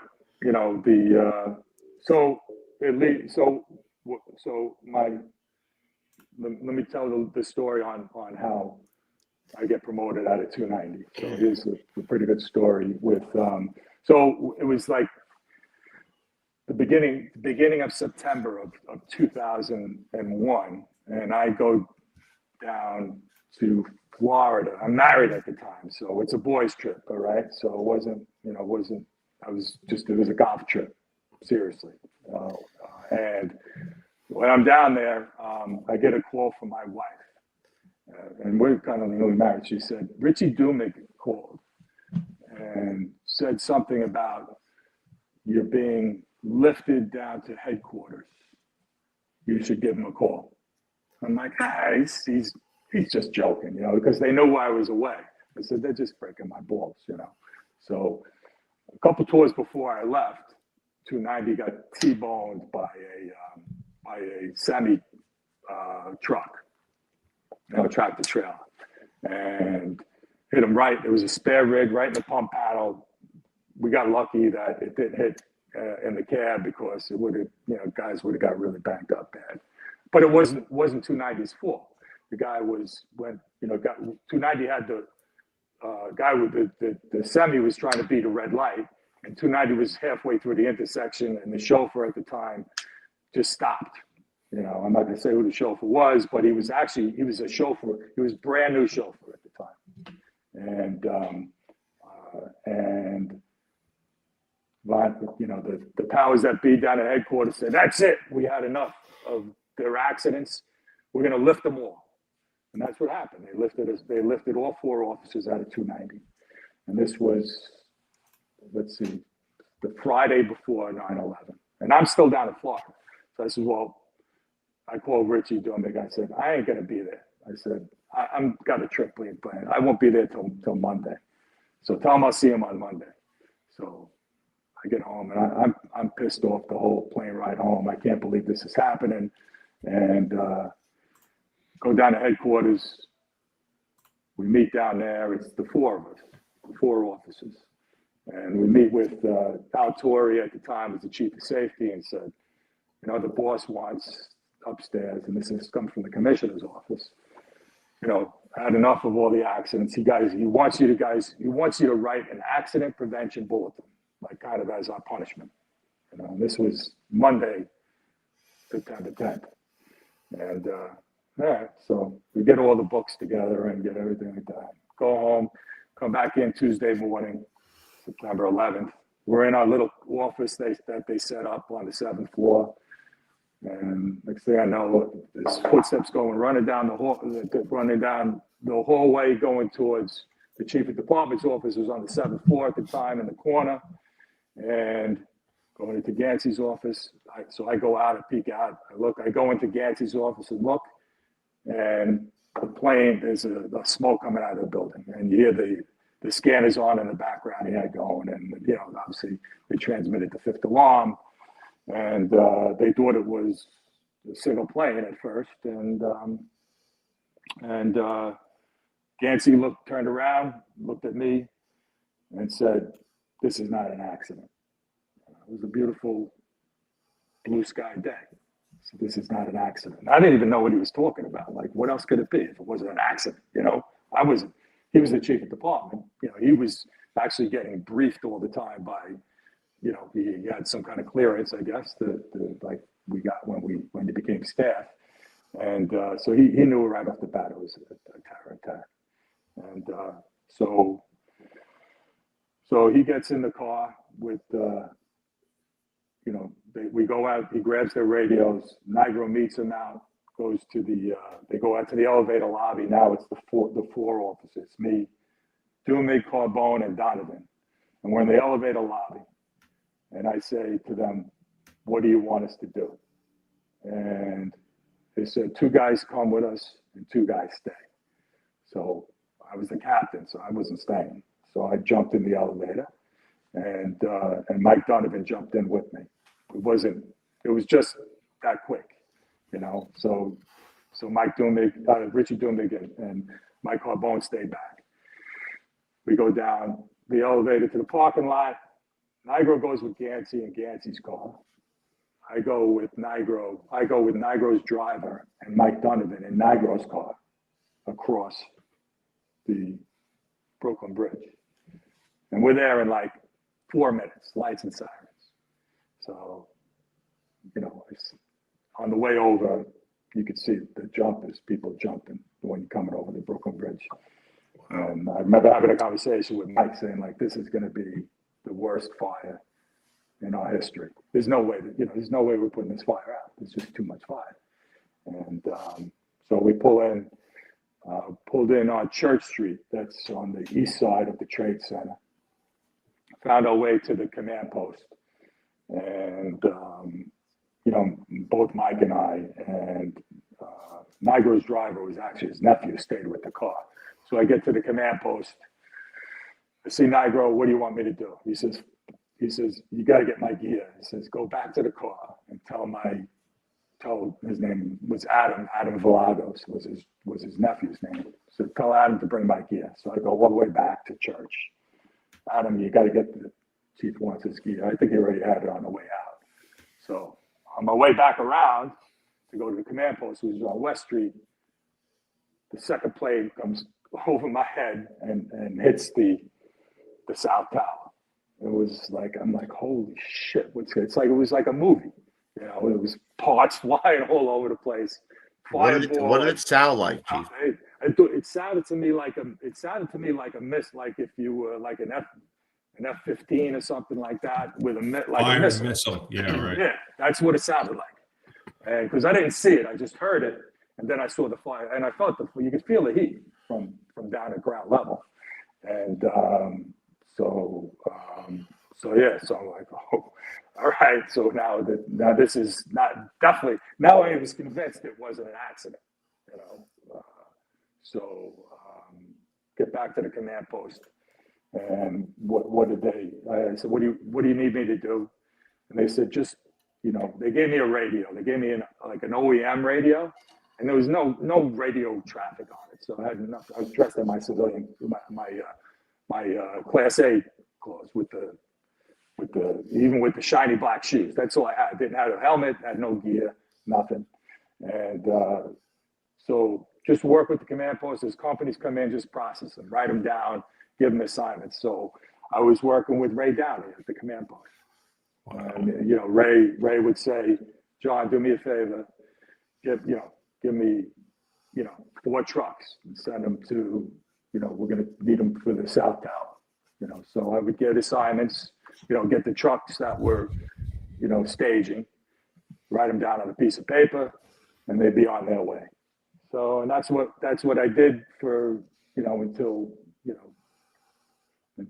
the first building collapsed. And I saw like a lot of those companies, the companies that were coming in, are companies that I worked in. They all came from Brooklyn, the 11th Division. All 4. I see 235 come by, 23 engine.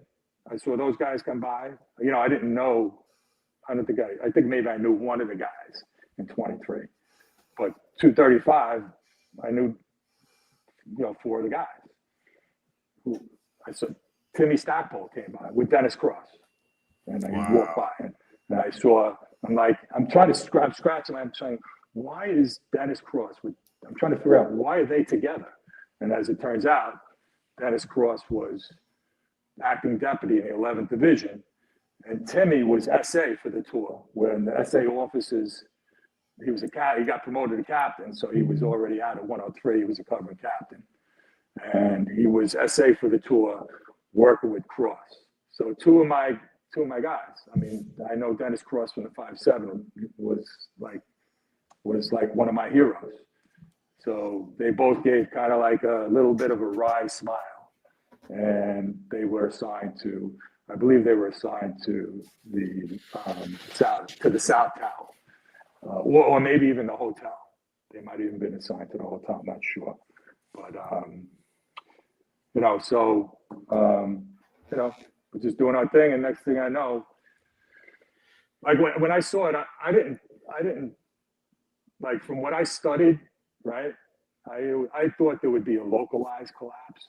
Like I thought there would be like, maybe a bunch of floors with like the top will fall off or something, right? Yeah. Right, exactly. I couldn't envision like the whole thing coming down, so that's what I thought. And I was like, in my head, I was, thinking like what I knew from Vinnie Dunn's book, because I studied that book hard, and next thing I know, this thing was 10 coming seconds. down.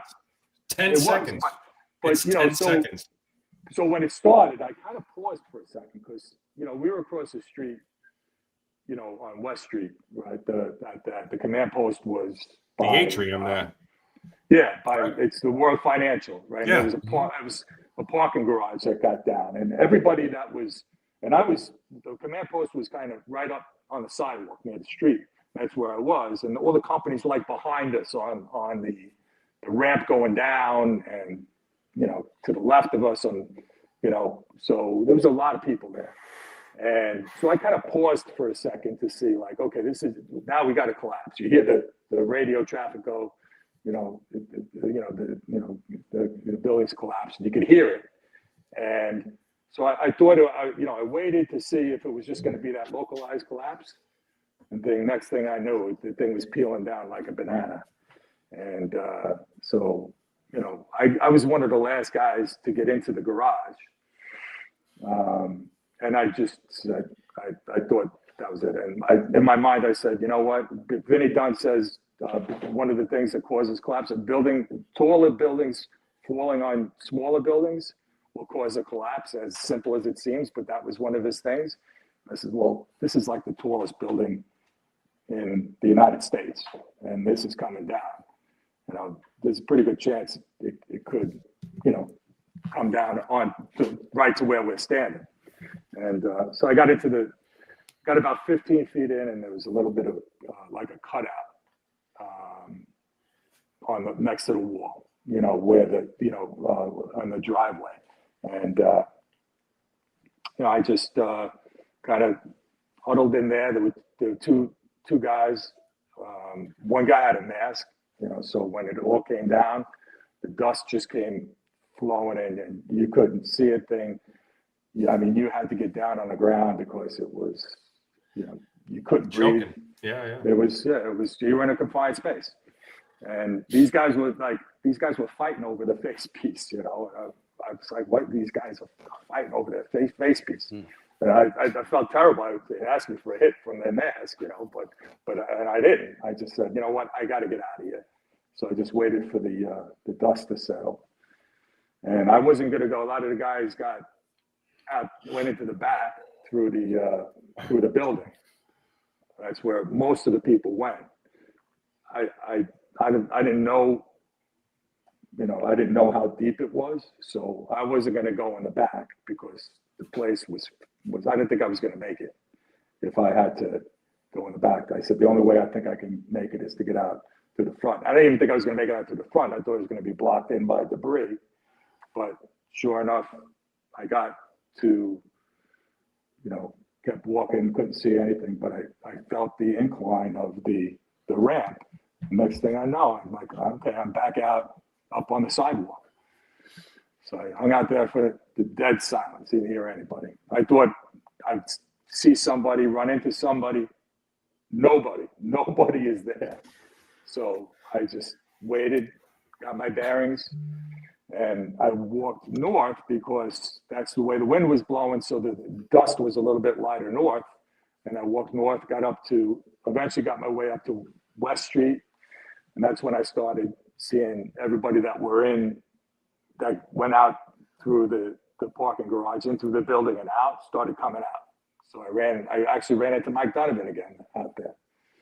So he came out, somebody came out with now we're, you know, I was puking on the sidewalk, you know, getting all the dust. It was in my nose, my ears, everything, just irrigating, getting it out. And, you know, we were like, we gotta regroup. We gotta set up another command post. That's what we were talking about. Him and I, we were trying to find some of the, like Yancey, Ray Downey, try to find anybody, but none of those guys were there. And then, you know, I guess, you know, time goes pretty quick, and The other tower. you know, the other tower's coming down. So from that, I just kind of walked, you know, at that point there was what else could I do? I kind of walked around, walked towards the river, and I made it like a big loop, and I grabbed two guys that I didn't even know what company they were from, but they had radios. So I said, you guys come with me. So I walked with them. I eventually worked my way towards, I got to a truck, which was kind of like on the northern side of the Trade Center complex. So I went there, took a blow, took a piss, you know, and worked my way back to try to where by that time, you know, I was just walking around for hours after that, just trying to find Dan Nigro, trying to find like I don't know what I would Downey, do. Honestly, I don't even know what I would do. Trying to find Donovan. I couldn't find him again. And then there was just all the other companies were coming in at the time. I do remember seeing like the guys from 105 Truck. I guess the relief, you know, they came in, the guys who came in afterwards. I remember seeing Jimmy Grasso. I came out with Grasso. Yeah, I said Jimmy, and I knew him. I knew his dad from the 1990s. Dad was a great chief. Another one of my heroes. And I said, Jimmy, I think we lost. We had to lose a couple hundred guys here. And but after that, the companies that were coming in were all unfamiliar. I didn't know a lot of those companies. I didn't know a lot of those guys. So I kind of walked around and just, it was almost like I was, you know, no working radio. I'm saying you're not even working. No gear. Theoretically, right? You're in your Class A's. I was on a detail, and so I think it was probably like maybe 2 or 3 in the afternoon, and I said, you know what? I said, I'm just gonna walk uptown. I'm gonna take a train. I'm gonna go home. I'm gonna go and get my car, and I'm gonna go get my gear. I got to go back to the firehouse. And I did that. I did it the next day. Went back into 290, got my gear, and I saw, that's when I found out about Timmy. They found Timmy pretty early. And so, yeah, the guys, I remember seeing John Sullivan, and he was pretty banged up. And I was like, yeah, I know, I saw Timmy, and he couldn't believe it. And I couldn't believe it either, but I couldn't believe the guys from 235 were gone, had to be gone. The guys from 23 Engine had to be gone. I mean, all the companies that I assigned into those buildings, a lot of them I knew. 118 truck, Yeah, I 118. assigned them. I covered in those companies, and I actually went to a pretty good flyer with those guys, Vernon Cherry and Leon Smith and those guys, and they were working that day, and they got killed. So how did Downey not? He was standing next to you. Did he just run the wrong way, or no? I think Joe. Afterwards, Joe. I had a conversation with Joe. Joe called me probably the day after. He said, John, I knew you were working with my dad. I said, yeah, Joe, it was. He goes, where did he go? Where did you see him? I said, Joe, when the building collapsed, I didn't see him again at all after that. Somebody said because there was after the first collapse, there was a lieutenant from 58 Engine that was trapped, still alive, trapped. Yeah, Bobby Nagel. And somebody said that he may have went and tried to address that. Bill Feehan was killed too, so I don't know if maybe he was with Bill Feehan. And so yeah, I didn't see Ray after that first collapse. So yeah, so got my gear. I went back to headquarters. I think my car was in headquarters. And I ran into Nigro. And Nigro was, he came up and he actually gave me a hug. And if you don't know Nigro, like he's not a very, touchy-feely. He's not a very touchy-feely type of guy. But he thought I was dead. Like, and he knew that I went over. I mean, he told me to come in his car, so he was pretty happy to see me. And then he asked me to stay. And I said, he goes, "Well, do me a favor." He goes, "We lost a lot of people. We could use your help. We could use your help here. Will you stay?" I mean, what am I going to say? Of course, I'm going to stay. Yeah. So, but anyway, so that's my 9/11 story. I try to tell everybody that it was pretty good, like a roller coaster week for me. I got lifted, I got almost killed, and then I got promoted in 1 week. Wow! You ain't kidding, roller coaster. Crazy. That's freaking crazy. Anyway, I put you guys these I'm talking too long, so I got to talk faster. So you get promoted then on that big promotion that they have right after 9/11, correct? Yeah. To battalion chief? Yeah, to BC. There I am with Nigro.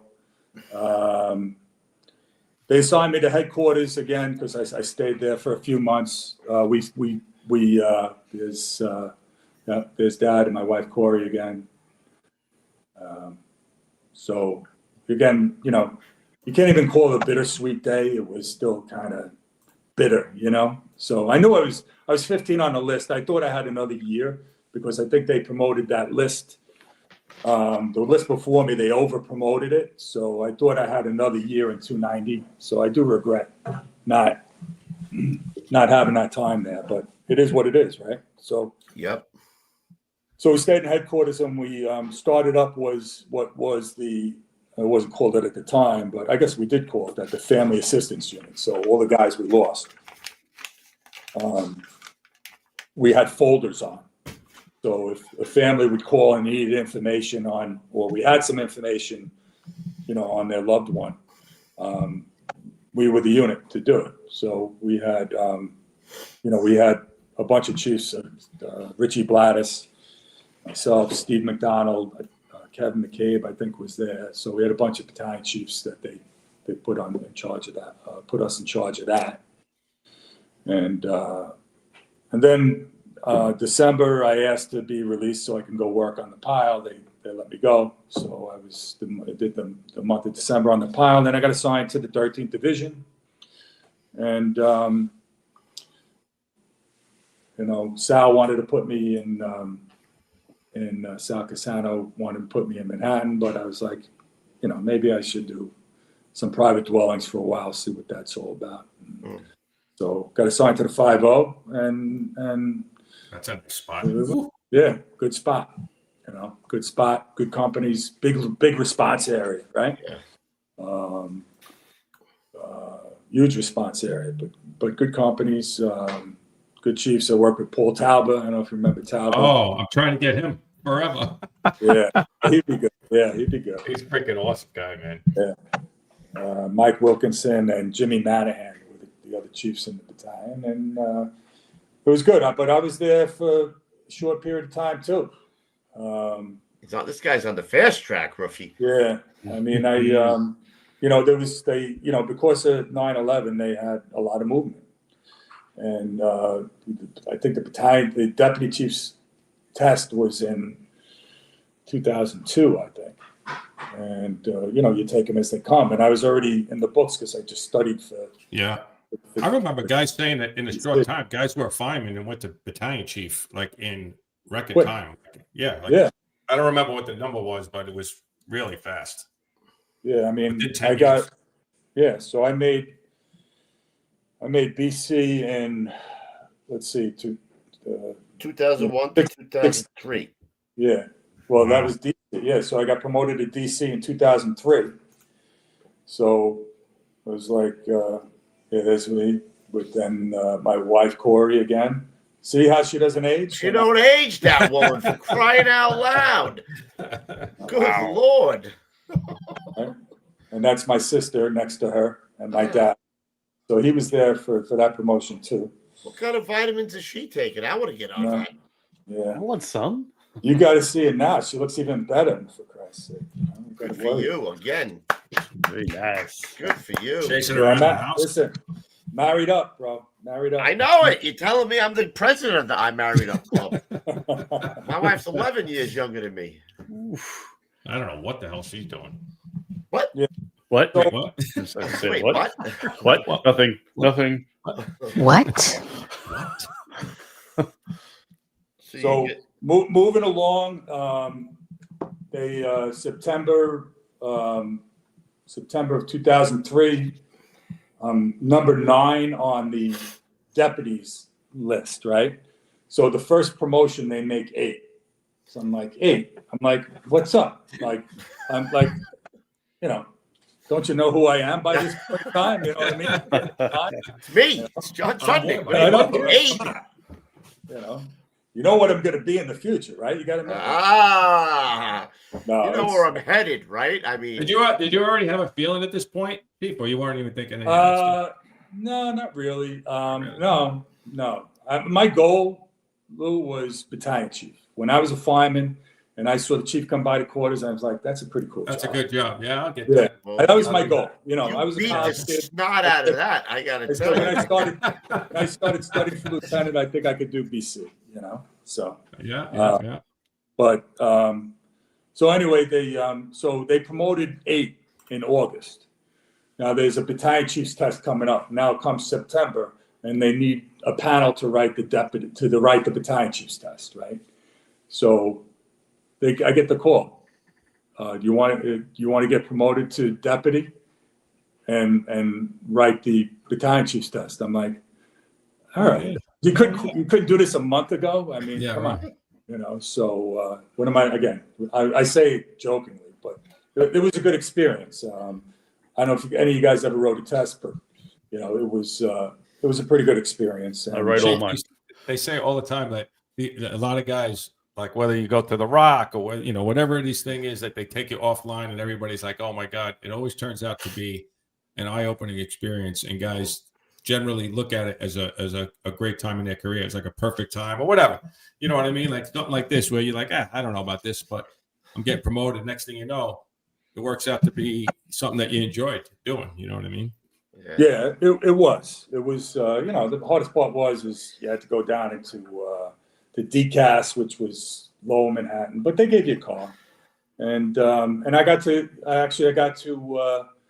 to know Jack Mooney real well because he was on the panel with me.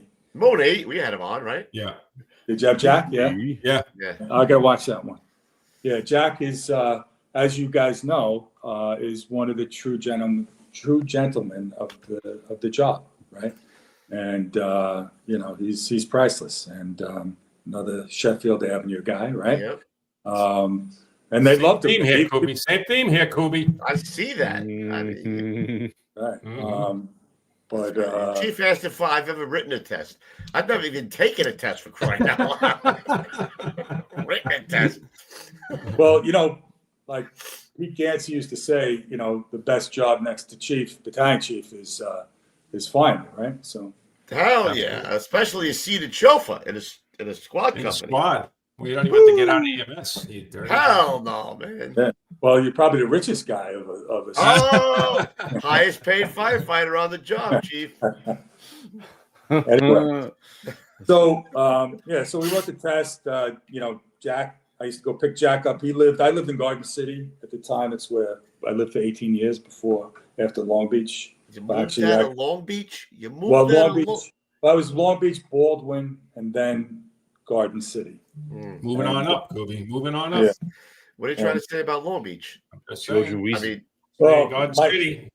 Well, my apartment was only a one room. It was a studio apartment, so I figured, with a wife and a kid, I had to at least, give my kid a bedroom. So.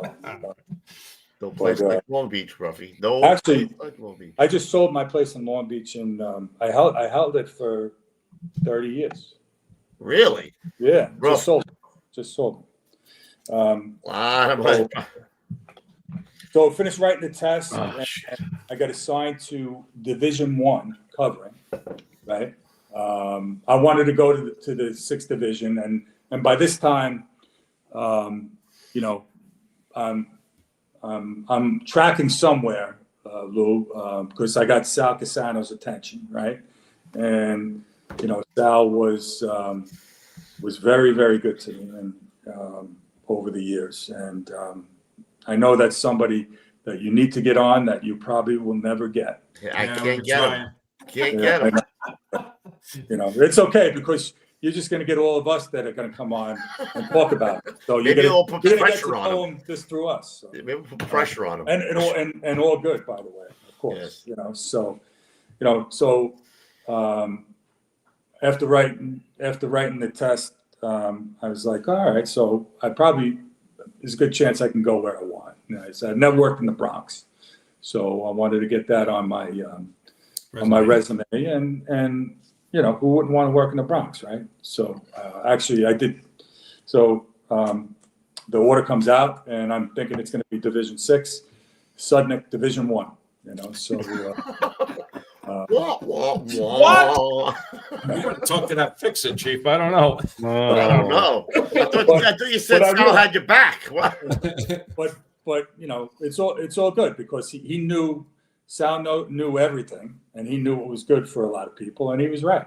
It was going to be best for me, and it turns out it was. He actually worked. He was a deputy in the 1st. He was also a deputy in the 15th, so he got a little taste of both. So I went to the 1st, covered for a little bit. It was very nice, covering not just in the 1st, but covering as a deputy. There's only 9 places you could work. So I ended up getting to work in the Bronx too, and doing some vacations up there, which was good. So but there was no openings coming. There was movement up in the 3rd Division. A couple of guys got promoted to staff. I think Jensen got promoted to staff. Manningham got promoted to staff. So there was some movement in the 3rd. I asked him if he could assign me to covering in the 3rd. No problem. It was still Manhattan. I got to the 3rd, and then a spot opened, and I got the spot there. And then Shortly after that, I think Jensen was promoted, so they needed a division commander, and Mike Weinlein was Boro commander at the time. Even though I wasn't the senior guy, but he recommended me to be the division commander. I was a little reluctant, but because Tom McAvenall was there, great guy. I don't know if you know Tom. He was there longer, but talked to him. Listen, no problem. He had no problem. We were good friends, and but I became division commander there, and I thought I would be there for the rest of my career. I said I could do 40 years at the third. Corrado loves it, my boy. And if that was true, I would still be there, because I would have had just my 40th anniversary would have been just passed on October 7th. Wow. So I may have still been in the third division if they didn't have bigger plans for me. So I think I don't even know Nicky Corrado. You know Nicky Corrado? He's in the third now. Yeah, I know Nick Corrado. He's he's a good friend of mine. He I think he might have even just got the. You get a star for that, right, Chief? Yes, sir. Yeah. He's acting right now. He don't have it yet. Yeah. Well, I think Joe Carlson. I think. Yeah. Yes. He just got ill. He's doing better though. I think Joe's doing better. Hopefully, not going. Yeah. Good. Yeah. Big fan of the show. Yeah. Let's hope to have. God had bigger plans for you, Chief. Yeah. So third division is a great spot. Well, I was in the third division. Just a couple quick hits because I'm looking at the time here, and I want. No, you're good. You're good. Take your time. And we're getting close. We're getting close. We're at the deputy rank. You're good. So, you're good. Good. But had an opportunity to do a master's program with the Naval Postgraduate School out of Monterey, California, and it was one of the best things I did. I would say top 5 things I did on the job was go through that program. And totally paid for. It was an $80,000 education, totally paid for. You had to apply for it. The application process wasn't easy, but got to go out there and learn about Homeland Security. And a lot of guys, not a lot of guys, but quite a few of our staff chiefs have been through that program. John Esposito, Tom Richardson, Richie Blattis. Never heard of him. Probably. Those guys? Where do they work? You had to go out there to take the classes, Chief. Yeah. So Monterey, California, you had to go out quarterly for 2 weeks. And that must have sucked. The rest was disciplinary. Yeah, it's playing golf. You ever play golf out in my peninsula? Oh my God! What a terrible time! You told your wife it was awful, right? And well, I did have. She wasn't very. I did have. My daughter was young at the time. I think was a newborn when I went out there, but it is what it is. I did it. I can't believe I went back to school. It was all writing, and I was a terrible writer in college. I was a finance major. That's why. The only class I ever failed was the writing course at Baruch. Only class I ever failed in my life. So I was a terrible writer. I said, how am I going to get through this course where it's all writing and you have to write a thesis? And so as it turns out, I became a really good writer as a result of the program. And out of a cohort of 30 people from all high-ranking people over the country, I won the best thesis award. So I did pretty good. There was no chat GBT then. Oh, heck no. No ChatGPT. Only losers use that. Real men write from the heart, right, Chief? Yeah, sometimes a lot of time, a lot of hours. But somebody's got to proof it, right? You know, editor, a little help. It doesn't hurt to have a little help, my friend. I proofed it all myself. Take that, Training Chief 43. Well, at least I'm not ashamed to ask for help. You know what I'm saying? You rat bastard. So you get your master's now. Wow. Yeah, so I got the opportunity to do that. So that was pretty cool. And I was also president of Fire Chiefs Association for 5 years. I think we have. Which one do you want? You want this picture? Yeah, that's a good one. Okay. Yeah. So there's me with the board. There's another guy that won't come on right there in the front, Rocco. Rocco, you got to get Rocco. Yeah, Rocco Rinaldi, good friend of mine. I took his spot when he got promoted out of 235. I went into his spot. Oh, really? Yeah, so he's another 235 guy. Huh. Jimmy Daly there, Daly. Charlie Clark, and you could see the other guy on the right, the next to me is a guy named Joe Archbold. When he left the association, Tom Martin took his spot as the second vice president. Well, he just came on too. Yeah. So and then you see Sal and Commissioner Scapetta there. So that was a lot of fun. Those guys became good friends of mine. There's Tom Sweeney Bob and Sweeney, at a meeting. So good buddies of mine. I miss them. I wish I could see them more. Give a shout out to those guys right now. Rocco again. Look at that son of a gun. He's all over the place except on the show. Yeah, good guy. Yeah. Oh. Sweeney did a short time. Wasn't he the chief of department for a short time? No, Sweeney was chief of operations. Oh, chief of operations. There's another shot. Yeah. Yeah, no doubt he would have been the chief of department for sure if he stuck around, but he actually took the commissioner's job in Yonkers. Right, correct. I remember that. Yep. So did that actually, and came back for a period of time when I was the chief of operations. Mm-hmm. Nigro had him to come back to be the chief of staff.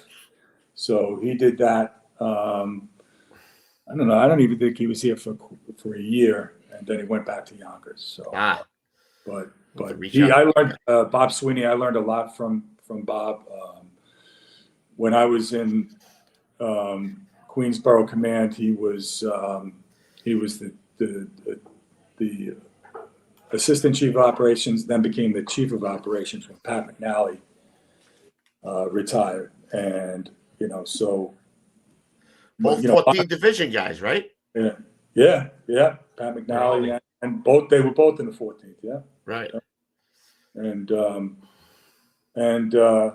by the time I became chief of operations, I got to watch guys like Bob Sweeney, Sal Casano before him, but I wasn't in staff when Pat McNally was the chief of operations when I came to staff as the Queensboro commander. And then when he retired, Bob Sweeney got it. And then after Sweeney was Jimmy Esposito got it. So just watching those three guys and how they ran the job, and the chief of operations runs the job.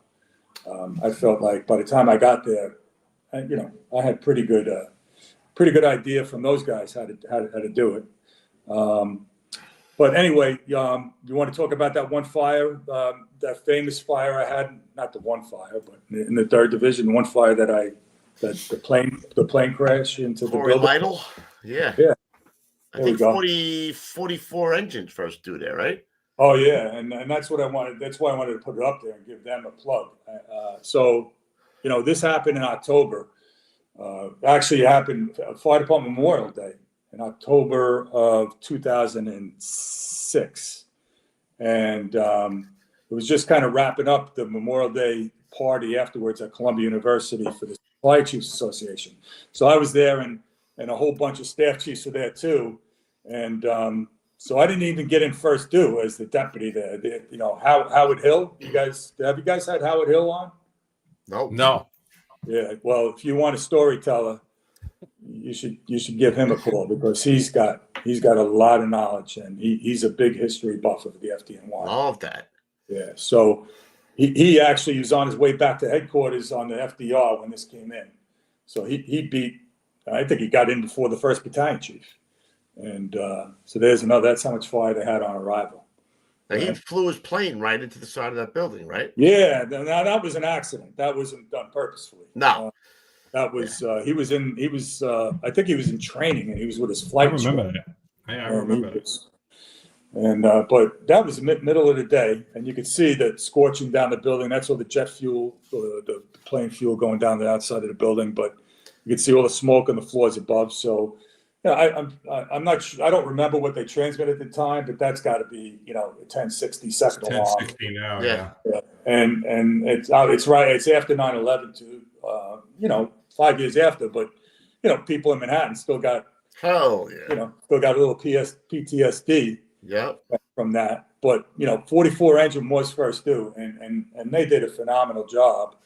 I think we got one more picture there after the fire's out, but you could see how hairy it was. These are the only two that I have. I can look. Oh, is it? Okay. Yeah. So you might be able to see it from there. So I guess it's the spandrel wall is totally gone. So, if you push a little too far. Yeah, you could walk right out of there. Yeah. You're falling right outside the building. Yeah. Whoops. So pretty hairy, but they did a great job, put that fire out. And I don't know who put out the fire on the floor above, but you can see it was pretty well vented. But amazing, no civilian casualties in that. Wow.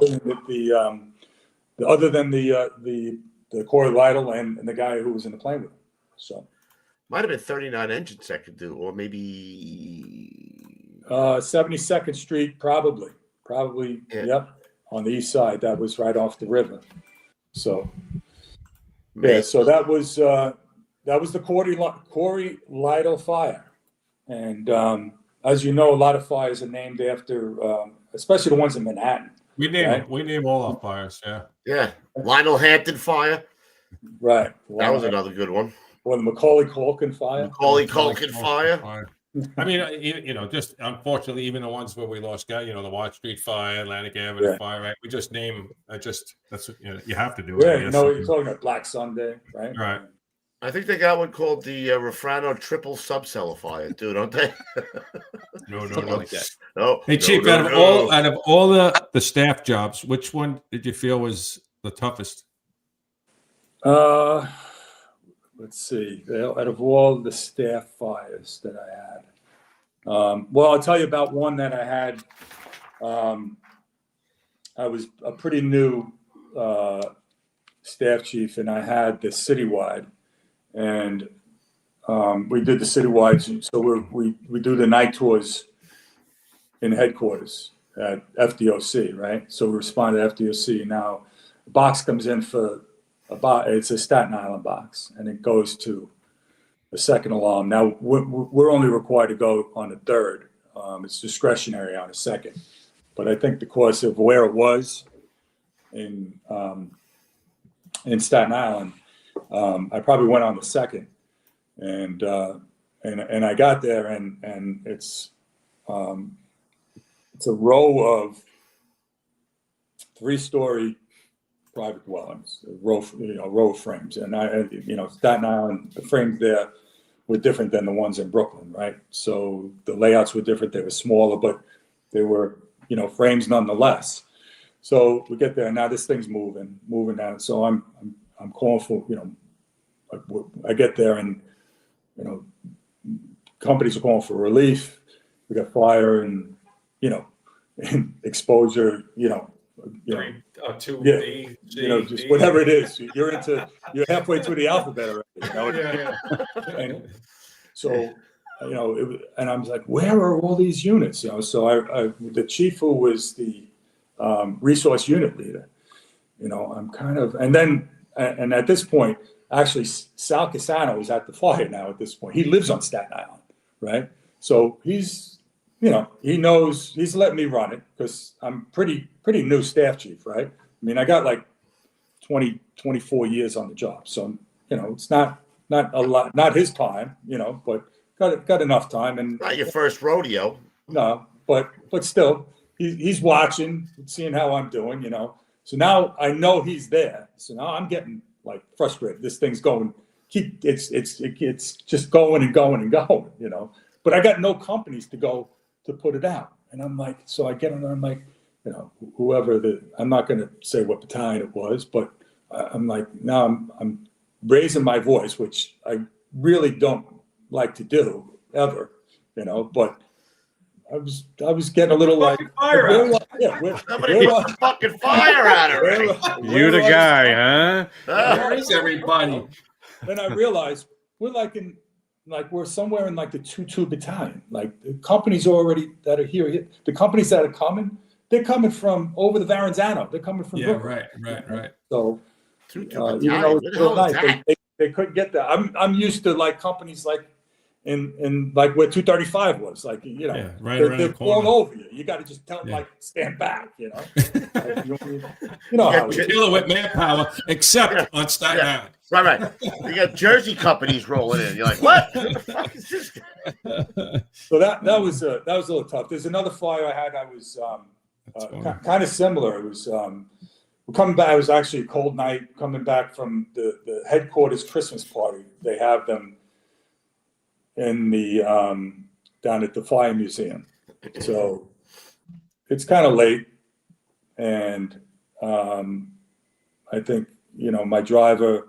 We're driving back, and we hear the box come in the Bronx, and goes to a second alarm, and I'm like, we're pulling in my driveway, and I'm in Garden City at the time. I'm like, just hang on. He lives in Oceanside, and I said, just hang out. I said, let's see where this goes, and we're listening to it, and then, you know, it goes to a third, so we head over. Now we're up in the Bronx, and actually no, I'm actually chief of operations at the time. I don't even have the citywide chief of operations. So I go on the third, and I don't have to go till the fourth. But I said, this thing's going. So I started heading out on the third. And by the time I got there, it was a fourth. And the staff chief, who had the citywide, was Eddie Ferrier. Do you guys know Eddie Ferrier? No. He was our chief of fire prevention, but so he had the citywide, and you know, I got it there, and it was frame building again.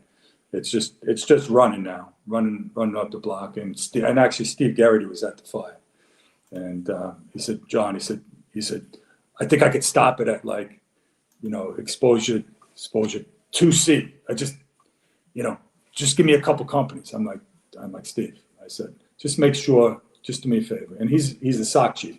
Do me a favor, just make sure everybody is out of the original fire building, because we're operating tower ladders at the time, and I'm still seeing guys right In the window. right in the windows, and we're getting the tower ladders are setting up. Love it. And so I said, you know, just do me that favor. I said, I'll get companies to put the fire out, you know, to stop it. I know we have to stop it, but we need to take care of our own first. We are that is the known life hazard. Right. You know, hopefully the civilians that are in, you know, 2D and 2E, they already heard all the sirens and they suffer back. But we'll get there. Let me just take care of the brothers here first. Yeah, so that was a pretty tough fire, and that went to a fifth. Yeah. And get the 12 guys off the roof, will you, for crying out loud? We love that. We really do love getting in there. But they all go out, right? That's what they say. Yeah, they all go out. Eventually. You know, so, but anyway, another interesting response was, okay, so so I get promoted. So after the 3rd Division, I get the rumors were going around that, like, do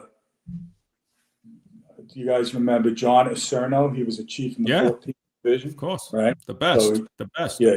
He was the Queensboro commander, and he ended up getting sick, and he had to retire. And so there were rumors around that there was going to be a spot open in Queensboro Command, and I was on the short list, you know. So, like I said, at this point, as a staff, I was only in the 3rd Division for a short period of time. I only had 23 years on the job. I was, you know, so long story short, I get the call from Sal. You know, you're interested. Uncle Sal. Sal. John, you know, we want you to come to staff. You know, we'd like you to go to Queensboro Command. Okay. You know, you always, whenever you get the call, you have to say, could I think about it? I'll get back to you tomorrow. It's never on the spot. Even if you really want it, you have to say, let me think about it. You know, so that's just a tip for future staff chiefs out there. You know what I mean? Just make sure you say, give me 24 hours. Let me talk to my wife, you know, first. Free old school tip right there. And it is an old school. Free old school. So you know, you know, I when I told him, I said, I'll do whatever you want. You know what I mean? It's like, I'm not going to say no. I mean, and it's an honor, right? Who wouldn't want to go to staff? It's like it's like going and playing for the New York Yankees at the time, right? You know, Sal's chief of department, McNally's the chief of operations, Sweeney, Galvin, Kilduff. You know, you can go on and on. Jensen, you know, you can just keep going. Esposito, you know, keep going. I mean, it's an all-star team, right? And you're the rookie, but you know, it's how do you say no? And I just said my only, you know, my only concern is that I didn't want it to shorten my career, because they also say is that once you go to staff, it's, you know, it's almost like if you have one bad day, you know, could be, you know, you either have to leave or you have to go back, and not too many people go back. You know? Right.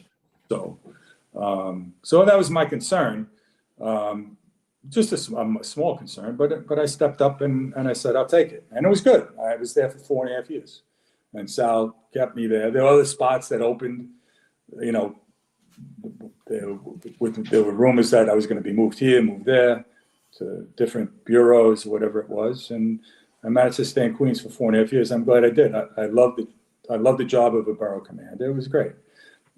Best part about it is, you know, for me was every Thursday I'd get to go out after the staff meetings at headquarters and go to make my visits to the divisions and have the battalions come in and talk with the chiefs and disseminate information back and forth. Every Thursday. That was like clockwork for me. And that's probably one of the main roles of what a borough commander does, is you're a go-between between the field and headquarters, right? You know, it's not going to be, look who my deputies were in Queens, right? I mean, in the 14th Division, I had Ferran, I had Kubla, you know that guy, right? That guy, Smiley. Yeah. You know, John Malkin. Oh, Malkin. Mark Cucurulo, you know. The 13th was Jimmy DiDomenico, Paul Ferro, Bobby Maines, and Greg Rupp. I mean, they're running their division, so it's not generally a very challenging position. It's just kind of you have to, well, yeah, and you also you have to. There's the headquarters way, and then there's the field way, and you're gonna have to figure out how to, you know, be the go-between between the two of them. So good stuff. Other than that, you know, I had one of my best tours in Queensborough Command. I had 2 fifth alarms in one day. I remember that. On a day tour. On a day right tour. by the LIE. That was right by Hot the as LIE. hell. About 100 degrees. I remember that day. Remember that, right? Yeah. It was a hot day too. Oh my God. That was like 100 degrees. Yeah. Yeah. And yeah, was so right that, off the LIE, that fire. yeah. Yeah, right up that little winding street up off the side of the LIE. When I go to fires, I like to, as a staff chief, I always put my full bunker gear on, especially in the summer, because it reminded me how hot I was, and if I was not feeling well, that reminded me I had to relieve the companies. And that was one of those days where you get, when you start getting that feeling in your stomach, when your stomach starts getting upset, right? Yeah. And you're you know that you're dehydrating and it's time to relieve those companies. So that was right there's an old school tip of the day. He's dropping them all over the place. And also when I was a staff chief and a DAC, I had the citywide for the Miracle on the Hudson, Sully Sullenberger. Sully Sullenberger. All right, Just watched it again the other day. Yeah, so that was by the time I got there, and I was responding from Queensborough, and this was in the day, so everybody from headquarters got there before me, even though I had the citywide. And so that was what it was, and that happened in January, right? So the water was warm. Yeah, the water was 41 degrees. I chat GPT'd it. It was 19 degrees out and the water was 41 degrees. and there was no loss of life, as you know. It was the miracle, right? But the challenge at that fire was actually patient tracking. So there were 155 people on board, but where they took the boats took some people to the New York side, some boats took people to the to keep Jersey track, make sure you side. had everybody, right? So we didn't know if somebody was swimming on the bottom of the Hudson. It took probably, I would say, it had to take at least a day to find out if everybody made it. And that was the most frustrating part because, of course, all the politicians, the mayor on up, want to know if we have any fatalities and if we have everybody accounted for. And we have to try to explain to them in a nice way that it doesn't go like that when you have incidents. It's still amazing to me that the plane didn't really sink. Like that picture is, 100 people on the wings, and it's just sitting on the top, like. Yeah. Well, a little bit that I know, I guess apparently Captain Sully had the brains enough to hit something that seals the plane or something like that. I don't know if there's any truth to that, but I watched that documentary too, and they made mention that he had the wits to know about something that helped keep the plane afloat. Oh, is that right? Yeah, that's what I had. Something to do in the documentary, or something that was on it that they had mentioned it. I think one of our Marine units at one point tried to tether the plane, and somebody either they did it and they told them to don't do it because the plane, if it went down, would pull the boat down with them, or they attempted to do it and they were told it's not a good idea to do it. But anyway, by the time I got it, it was like that movie Airplane. Remember the one where the movie where it goes from down the runway? Right. This started out on 48th Street, and it didn't stop until kept rolling. Right. It was all until the battery, and then that's where I didn't know that's far south. It went to the battery. Oh my God! I remember seeing it tied up to the pier, and we kept following it all the way down. I started out at 48th Street, and it was no longer there anymore. By the time I got into Manhattan, it was probably who knows? It was probably in Chelsea at the time. So we had to keep following it down. It was like a moving fourth alarm, but that was pretty cool. Learned a lot. Interagency stuff was pretty cool, and dealing with the PD at that was pretty challenging, to be quite honest with you, when I remember correctly. I think Corrado had that, actually, if I remember right. Nikki had that job. Yeah, and I don't remember who the deputy was there, but anyway, so I got promoted to AC in 2012. Again, who did I get the call from? Sal, right? Like Ed, we know when Ed killed Duff. Well, Louis calls him Ed. I call him Chief Kilduff. Louis calls him Ed. Sal, Ed, whatever. First names. I was actually I was up at a lake up in the Berkshires of Massachusetts with my wife and my daughter. I was like knee deep, and my phone was on one of the chairs, and my wife said, Sal Casano's on the phone. I said, last time Sal called me was to come to staff. This is the very next time he called me. And I knew that Jimmy Esposito was going to get promoted to chief of operations. So I kind of had a little bit of an idea what the phone call was about. So, and unfortunately, it did go to voicemail. So if Sal's listening right now, I don't know if he is, but I didn't put you to voicemail, Sal. It just I was in the lake, So I don't want to clarifying. Tell Sal to call him later. He told his wife. Tell him I'm busy fishing right now. Sal Rosenberg.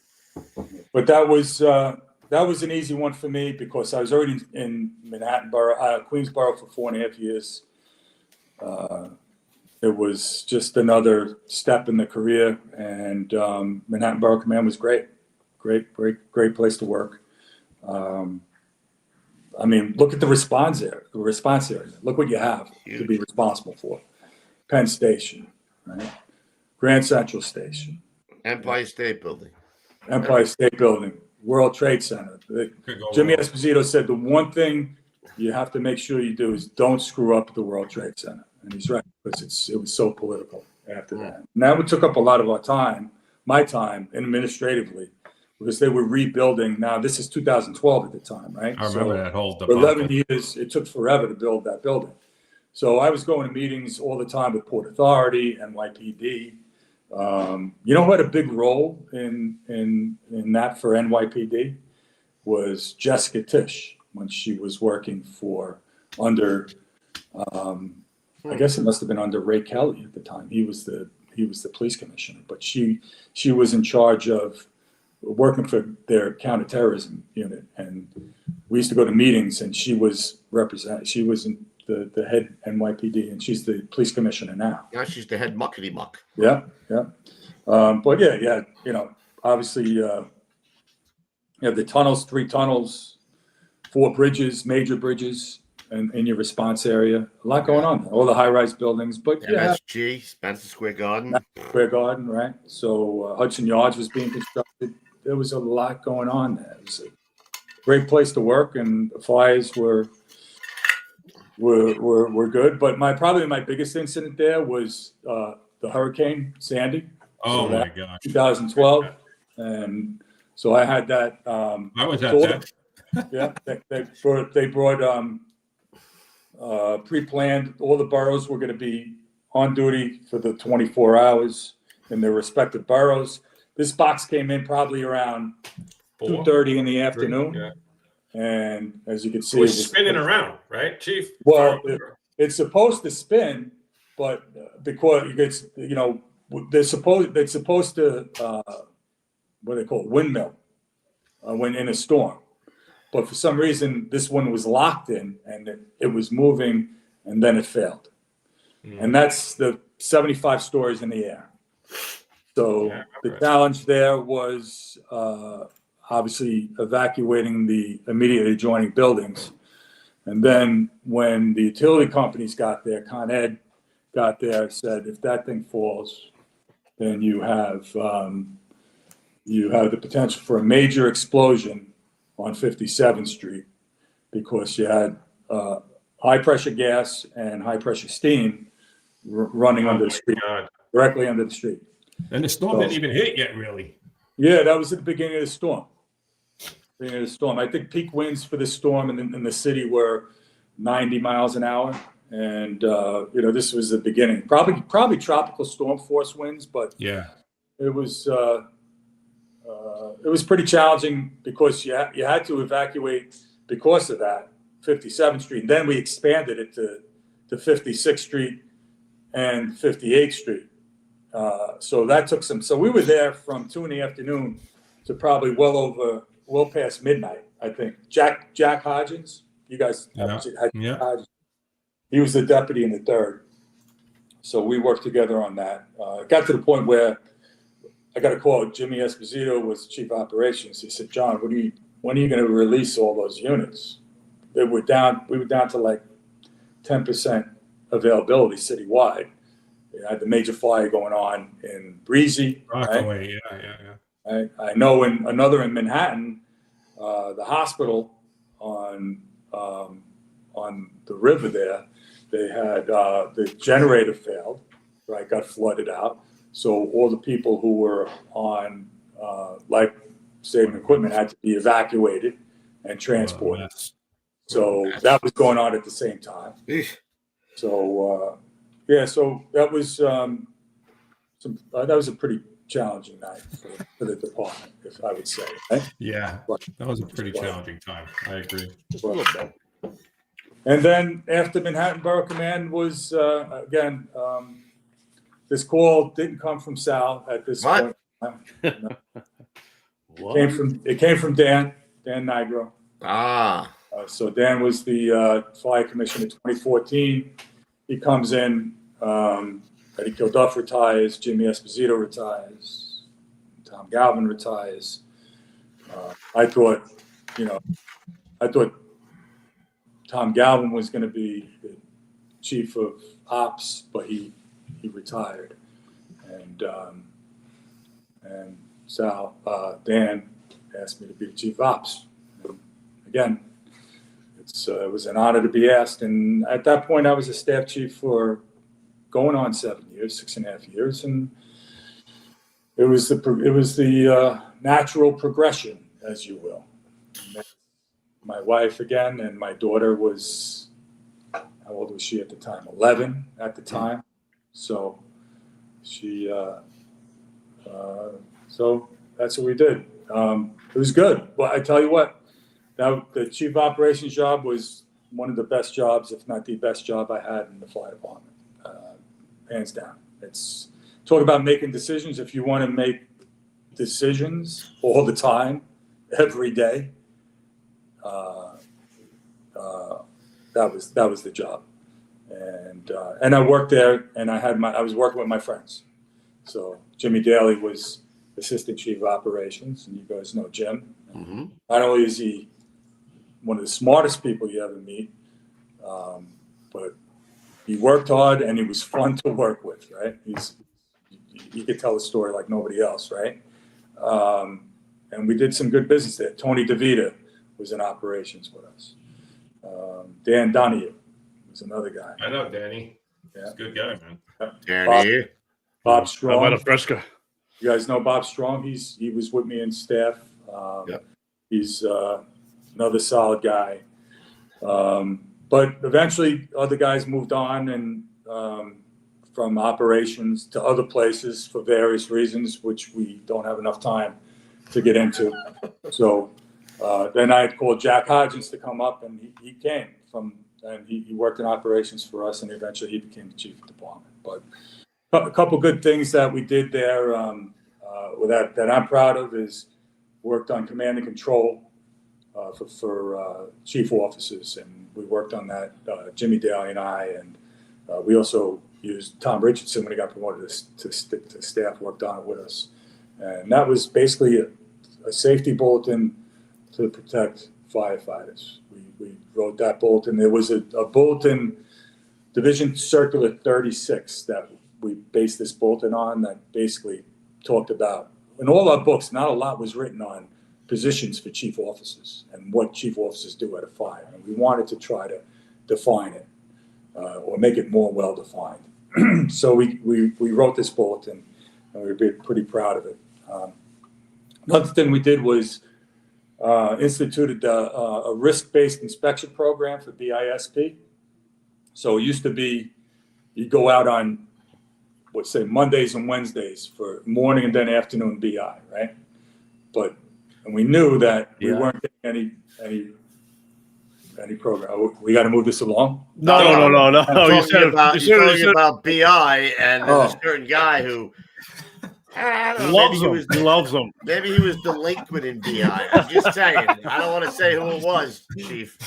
Chief, don't believe a word. Not a word. Well, we knew that, but listen, we all have to agree, right? That there's no better time to have a drill than on BI, right? Hell yeah. Right? So, and that's what we wanted to do. We just wanted to get the companies out there to get into buildings, because when CFRD came, some companies didn't have a chance and legitimately couldn't do BI because they were just too busy. Running around, yeah. Let's take a company like 290, right? They're doing over 8,000 runs, right? Yeah. You know, during the... Now you want to go for, I know, what do? You get a run while you're doing, you didn't even get in the building, or you do half a building and, just becomes a mess.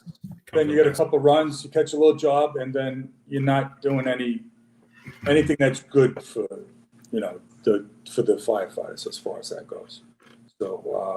So this was based on risk. You do BI was basically do it in your spare time. We'll give you your buildings based upon the risk. So you do it. You want to do it on drill period? Go on drill period. After you're done with your hydrants, you do a couple of hydrants. You want to go and knock off this building, you do it. But you should get into these buildings because they are the riskiest buildings in your area that you have identified. And you tell us which buildings you want to go in, get into. Chief, I did more SIDs, I think, on runs than anything. Like I wrote SIDs on everything. If I went into a building and I didn't like the way it looked or something was weird, we would spend, like you just said, we would spend time there, and I would take that as my building. You know what I mean? Most of the time, but I did SIDs all the time, on some of these things, even if it was a simple thing, whatever it was, window bars, whatever it was, I always did it, And I think that was really important because I'm sure they're still on the box now. When you go to the box, those SIDS will still come up now. Absolutely. You see, when I was, you're a chief officer, you don't get too many requests to rescind the SIDS. So once they're there forever, as long as the building is still there, right? Which has some downsides too. But so those were just a couple things that I did, or that we did as a team in operations that were notable for me. But I enjoyed working there. It was like a firehouse to me with the guys I worked with, and we treated it as such. We had some challenges, here and there, like you would expect, probably in any administration. But we got through it. And then, Sal one called day, again. yeah. Sal's out of the picture. Oh no. Oh yeah. No, this one was. Dan called. We had a question here first, Chief. As a chief of ops, did you respond citywide and on what alarm? Yeah, it's a good question. I actually have it written down here. So fourth alarm response, all fourth alarms, right? Citywide, 24/7. So, and we get notified on the third alarm. So, so you're always getting the phone call on the third. So on the third alarm, you're monitoring the third. Get dressed. Radio, right? Waiting for the fourth to come in. Yeah. So I used to keep the scanner downstairs, right? And obviously my cell phone next to my bed. And I get the phone call, and then when the third came in, I go downstairs, listen to it, and that's the way you did business. And I did that for 4.5 years. So it was good. It was fun, challenging. To see the big guys, the big ones. But love it. Yeah, I mean, it's there's not enough time to die. I mean, you're 4.5 years in any position, you're gonna see, especially you have the whole city, right?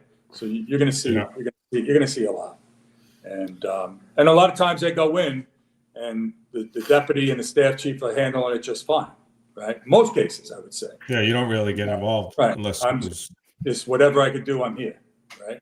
And that's the way it should be. That's the way it was when I was a young staff chief, or when I was a deputy, and I thought I was doing a pretty good job as a deputy. I didn't really expect a staff chief to come in and say, push me aside and say, then might as well just tell me, grab a hook and go to the top floor, because I think I'm doing a pretty good job at this fire, and I don't think I need you to run it for me, right? So yeah. And that may have happened once or twice, but we won't get into that. Anyway, so 2018 comes, and it was a Thursday morning. It was kind of strange, kind of surreal type of thing. Come into a staff meeting, and it was commissioner comes in and says, "I'm going to be the acting chief of the bar." So I said, "Okay." That was no phone call. I was going to say no 24 hours. No phone Not call. thinking about anything. That wasn't. You're interested. It is what it is. So 10-4. So a lot of people were in the meeting there were kind of bewildered, and but it is what it is. And, whose spot did you take? Who had left? Jim Leonard. Okay. And so I was acting for a few months. Interviewed for the position when it opened officially, right? And at first I was, I didn't. By the time I was chief of operations, I thought there may be a chance, in the future, but you can't really count on it. And I thought if I was going to, because that really is the beginning of the end, right? I mean, there's nowhere else to go once you take that spot. So I have 33 years in 2018, and all right, my goal was 40, right? Like I told you guys before, and I'm doing the math in my head, and then trying to figure out, well, when's the next administration? Opening, yeah, right. Or the next mayoral Yeah. election. Because they come over and you might be out of a job. Yeah, right? it's so these things. But so it was, this was in De Blasio's second term, right? So he's got a couple years left in his second term. So I think I'm good. So yeah, so I advocated for myself. I made for a push for it, and interviewed for it, and I got it. So there was four guys interviewed, and there we are. Me with me and my successor, Tom Richardson. Uh-huh. And Tom and I actually became very close friends. At least I think so. Anyway, you could ask him if he considers me one of his. Maybe I'm being presumptuous, but I said it in jest. We do, we do keep in touch fairly often, and our wives are friends and stuff like that. So we do see each other a couple times. He's going to be down in Florida, I believe, next week, and he said he's going to come up, and his wife Jules is going to come visit us, and he married up as well. Don't I know it? We know who's part of the club and who's not. So who sits at an interview when you're interviewing for that position? Who's mine? The commissioner, the first deputy commissioner, and the chief of staff.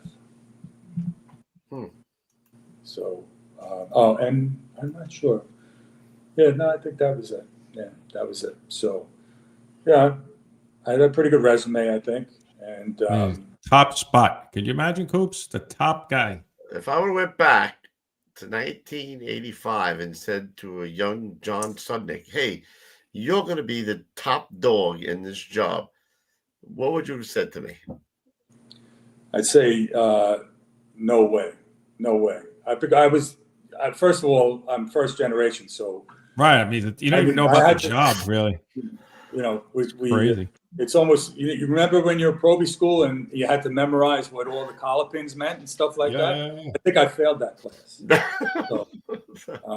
So I didn't even know what the chief of department did.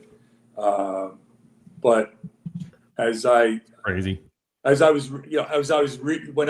studying through the ranks, right, there was always, came across the books where they'd always refer to, like, you do this through the chief of department approves this, the chief of department approves that, and I'm like, and none of that stuff is highlighted because it's irrelevant, it's never, that's so much above your pay grade, right? I never had exposure to it, so it really wasn't on my radar. But until again, I guess when I became chief operations, when I became Manhattan Borough Commander, and I saw that guys like Galvin, Esposito got out, which I thought one of those guys would be the chief of department personally. I thought either one of the guys I thought deserved it, number one.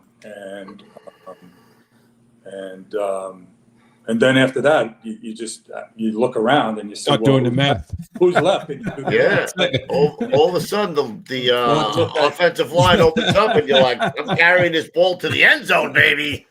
14 carry the Red Sea. But to me, even though it wasn't expected, it was the honor of a lifetime, right? Listen, it's the job has been just great to me, great to my family. I put my daughter through some pretty expensive schools because of this job and this department, and I'm thankful for that.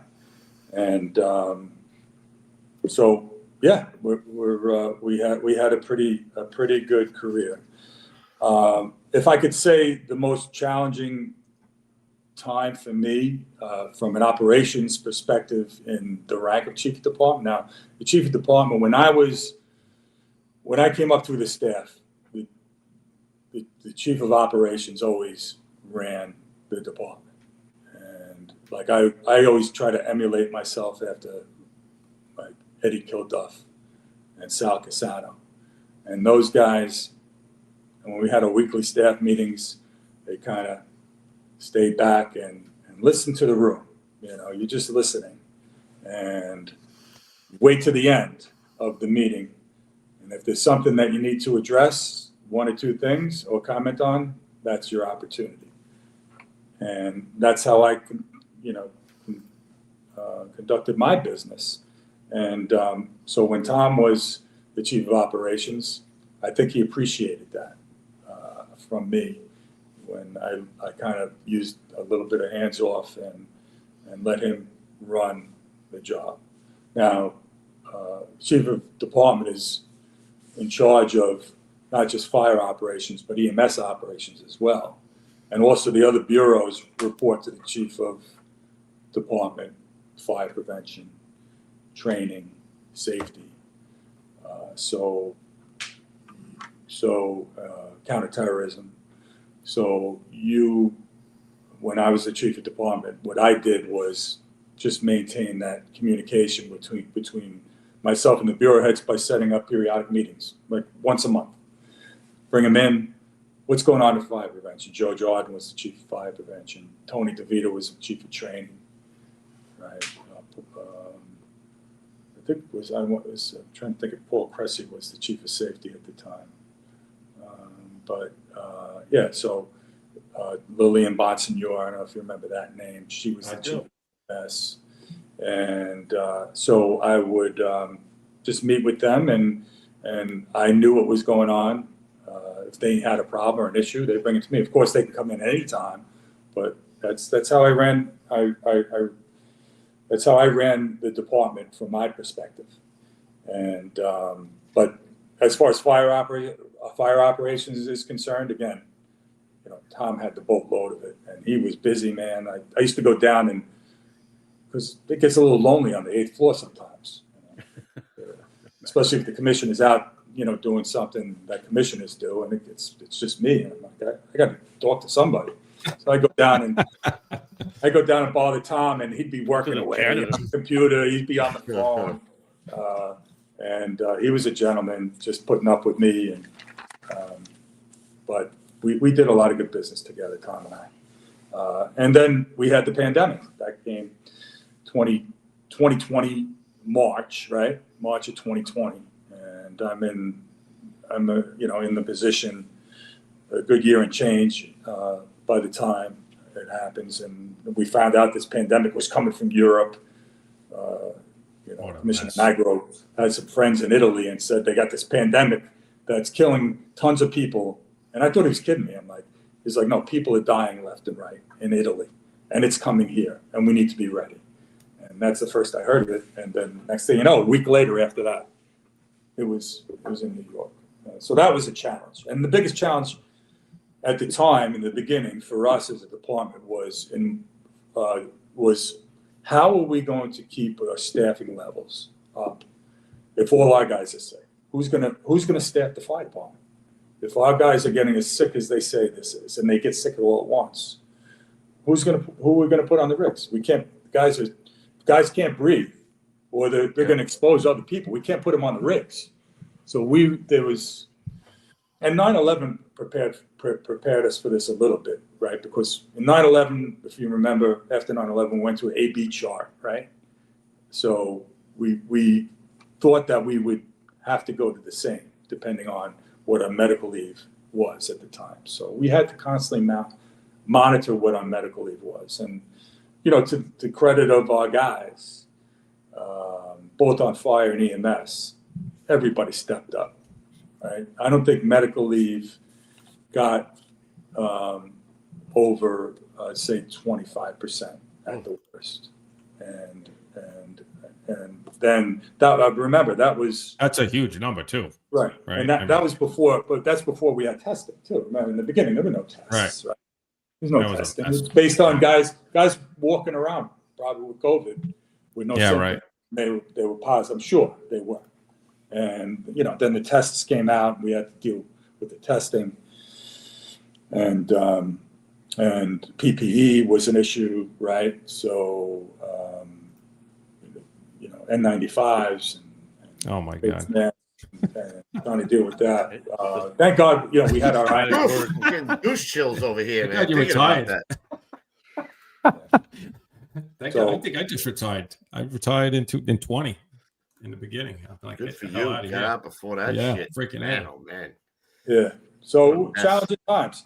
And then, then the vaccination came out in the beginning. I personally, I was thankful we were getting it because I knew that would keep our guys safe, because that's the way, what it was designed to do was to get you immune, right? So I wasn't an anti-vaxxer or vaccination denier or whatever it was. But by the time it got to that political time, I was already on my way out. So Tom, see you later, guys. Exactly. Make sure you wear your N95s, fellas. Get out of here. And it was just the time. It was just the timing thing. Yeah, it's just the timing. That's all. Yeah. So it didn't. I didn't get out because of it. It was just timing, though. It was just my. Yeah, it was. It was my time for personal reasons. A lot of his family. I think I wanted to spend a little more time. My kid was going to be heading out to college. She was a Division I athlete, so I wanted to go watch her games, and there's no way I could do that. Can't get that time back. No, you can't. So we don't have. So that was that. So are we? It's that time. Yeah, I'm ready for it. He's left a whole bunch of them. By the way, he passed Calamari, which I didn't. No, is he? No, yeah. Calamari was. Well, Calamari was like sitting on a tax stove. Guy talks so slow for crying out loud. Well done, Chief. All right, we got some music, guns. Let's hear. You ready? Yeah. What time is it? That time? It is that time. It is. It's time for the old school tip of the day. Day. All right, Chief. Nice close up. Take it away. Okay. Old school tip number 1 of 14.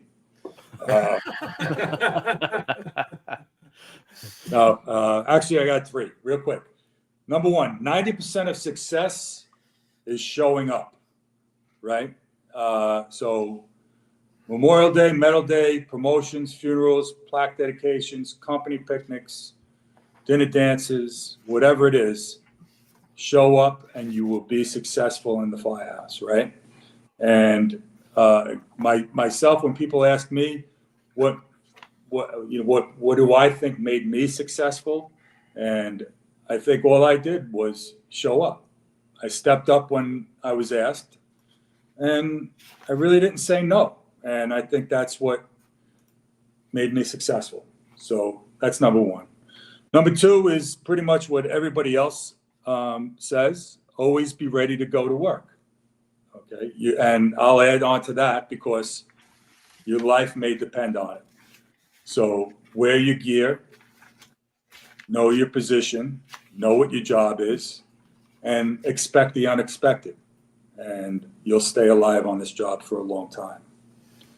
And then the third one is one that I always, when I was the chief of department, this was kind of my thing, was to try to tell people every time you put on the uniform, you have an opportunity to show leadership.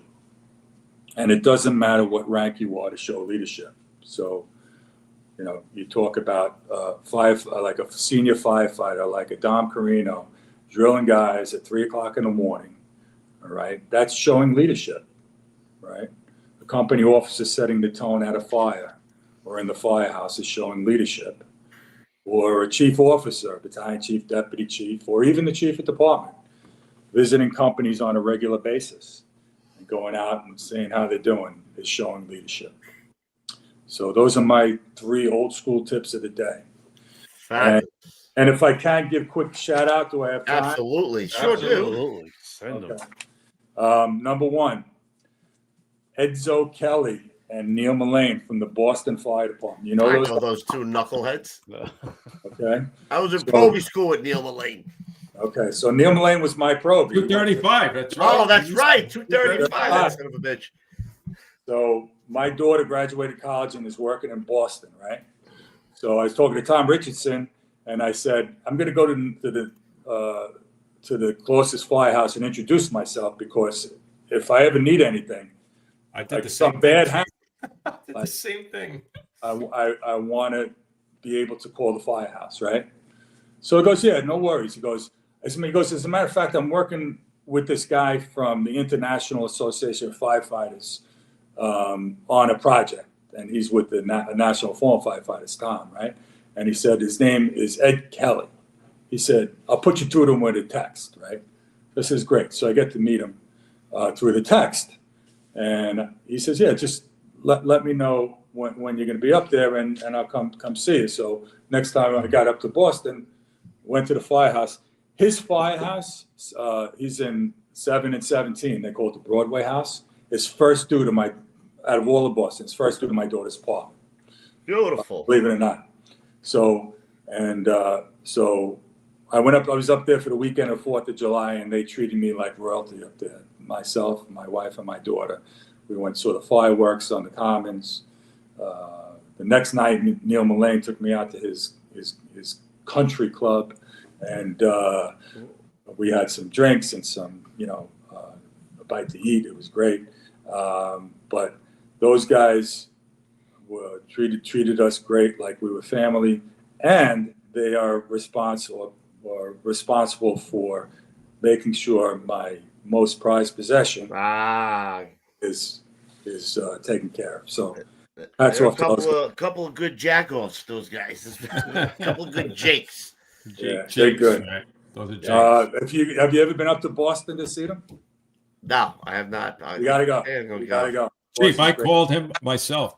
My daughter was she was up in Waltham, and so I did the same thing. And oh yeah.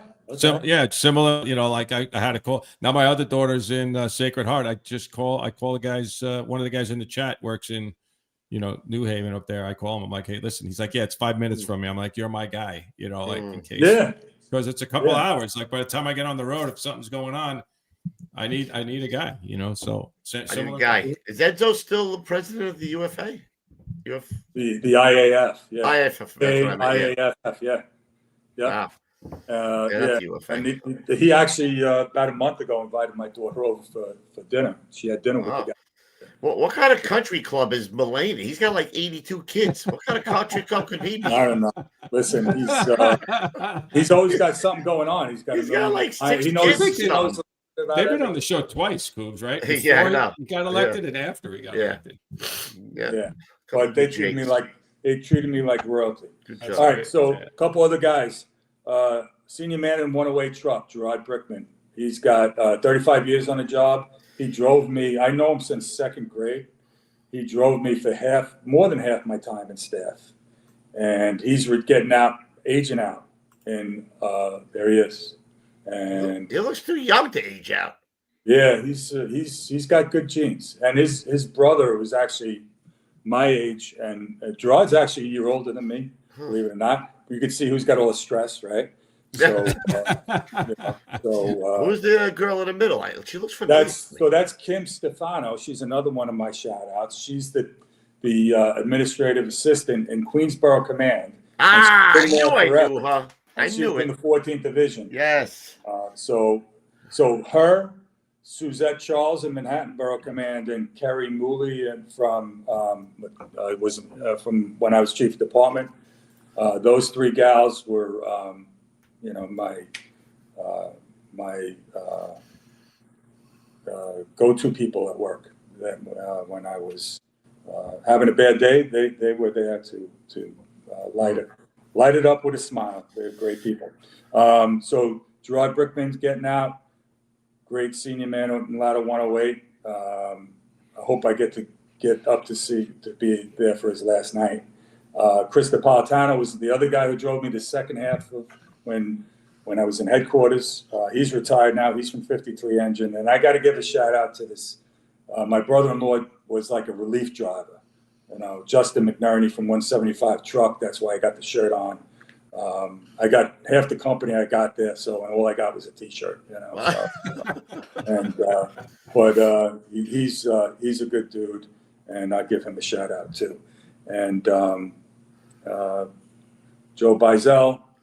You have to, for crying out loud. Doug Sullivan, those guys, they're the alumni guys for my companies. I got to give them a shout out. Those are the alumni guys are good. And then finally,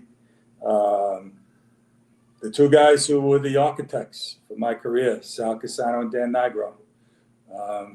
They're great leaders of this department. They love this department more than anybody I know loves this department. And they took good care of me, and I wish them all the best. Well, I heard, Chief, if you really love the department, you would come on the Gettin Salty Experience podcast. I don't know if you want to call Sal and tell him that. Give Sal a little jingle. So I have a recommendation. I told you I'd have one. All right. Yeah. 3 captains. Okay. And you can go probably more. Charlie Roberto, Al Hagen, Steve Luisi. 1 show, 3 captains. I spoke to Luisi. He's probably not going to do it. If he goes on with Roberto and maybe and Hagen, maybe. Do it, Ruff. Set that up, Ruffy. Captain show. Yeah, I can do it. Maybe I can work it out. Work that. Work your magic. I'm not working. I'm working on Joe Lapointe right now. I got a lot of stuff in. A lot of stuff in the hopper. But while you're thinking about it, let me run our sponsor, our old school tip, Collectors Club sponsor. I'm going to roll right into the other one. Hang loose. All right. So hold on. So hang I'm out. ready. We got a little over a minute. I'm going to roll 2 commercials. Here we go. We at the Gettin Salty Experience are excited to announce the launch of the New York City Collectors Club, a brand new spin-off of the FD Collectors Club dedicated exclusively to New York City firehouses. Here's the deal. No more worrying about stopping by a firehouse when the crew's out on a run, and no more rolling the dice on questionable patches and coins off eBay. With this club, everything you receive is 100% authentic, straight from New York City firehouses. And the best part? A portion of every subscription goes directly to firefighter charities each month. Now, because you're a part of the Gettin Salty podcast community, you'll get 50% off your first month. That means you can join for just $14.99. All you have to do is use the code Gettin Salty at checkout. So if you're a collector looking for something real, meaningful, and straight from the source while giving back to New York City's best and bravest, the New York City Collectors Club is for you. Yes. Wonderful. Check them out. Here we go. Roll right into the other one, guys. Here we go. Yes, sir. Here we go. The First Responders Center for Excellence is a not-for-profit organization dedicated to protecting the lives and livelihoods of first responders. Their education and research initiatives aim to bring greater awareness and understanding to the challenges to the health, safety, and well-being of firefighters, EMS personnel, and other first responders, too. They are an affiliate of the National Fallen Firefighter Foundation. All right, tonight's old school health and safety tip is engage in stress reduction techniques, such as deep breathing, meditation, yoga, or mindfulness exercises. Regular exercise also reduces stress. Have an outlet, fellas. Do something. Or golf. Golf. Hit the bag. Do something. Well, golf is the kind of thing that can get you more stressed. You know what I mean? If you suck, then yeah. Go hit the punching bag. Go do some squats. Go do something. Some yoga. The old lady. Whoa, hit the old lady. Whatever you got to do. Stress relief. Yeah. That's what I say. Chief, well done. It was a pleasure. Thank you. Fantastic, Chief. Thank you for coming on. No, my pleasure. Appreciate I want to congratulate you guys on all your success. I don't know how you figured out how to do it, but right here, this guy right here in the corner. Two Neanderthals. Two knuckleheads. It's guys like you that share your career, which is make this so successful. That's what people want to see, and I appreciate you coming on. Yeah, it's my honor and my pleasure. Awesome. That's really what I should have said, but okay, whatever. Next week we got Donnie Schneider coming on. All right, fellas. All right. As always, it's been our pleasure. I appreciate the Chief coming on, and we will see you next week. Until then, stay low and go. We'll see you at the big one, everybody. Thanks again. All right, guys, remember, I don't always watch podcasts, but when I do, I prefer the Gettin Salty experience. Have a good night, everyone. Thanks again, Chief. You guys.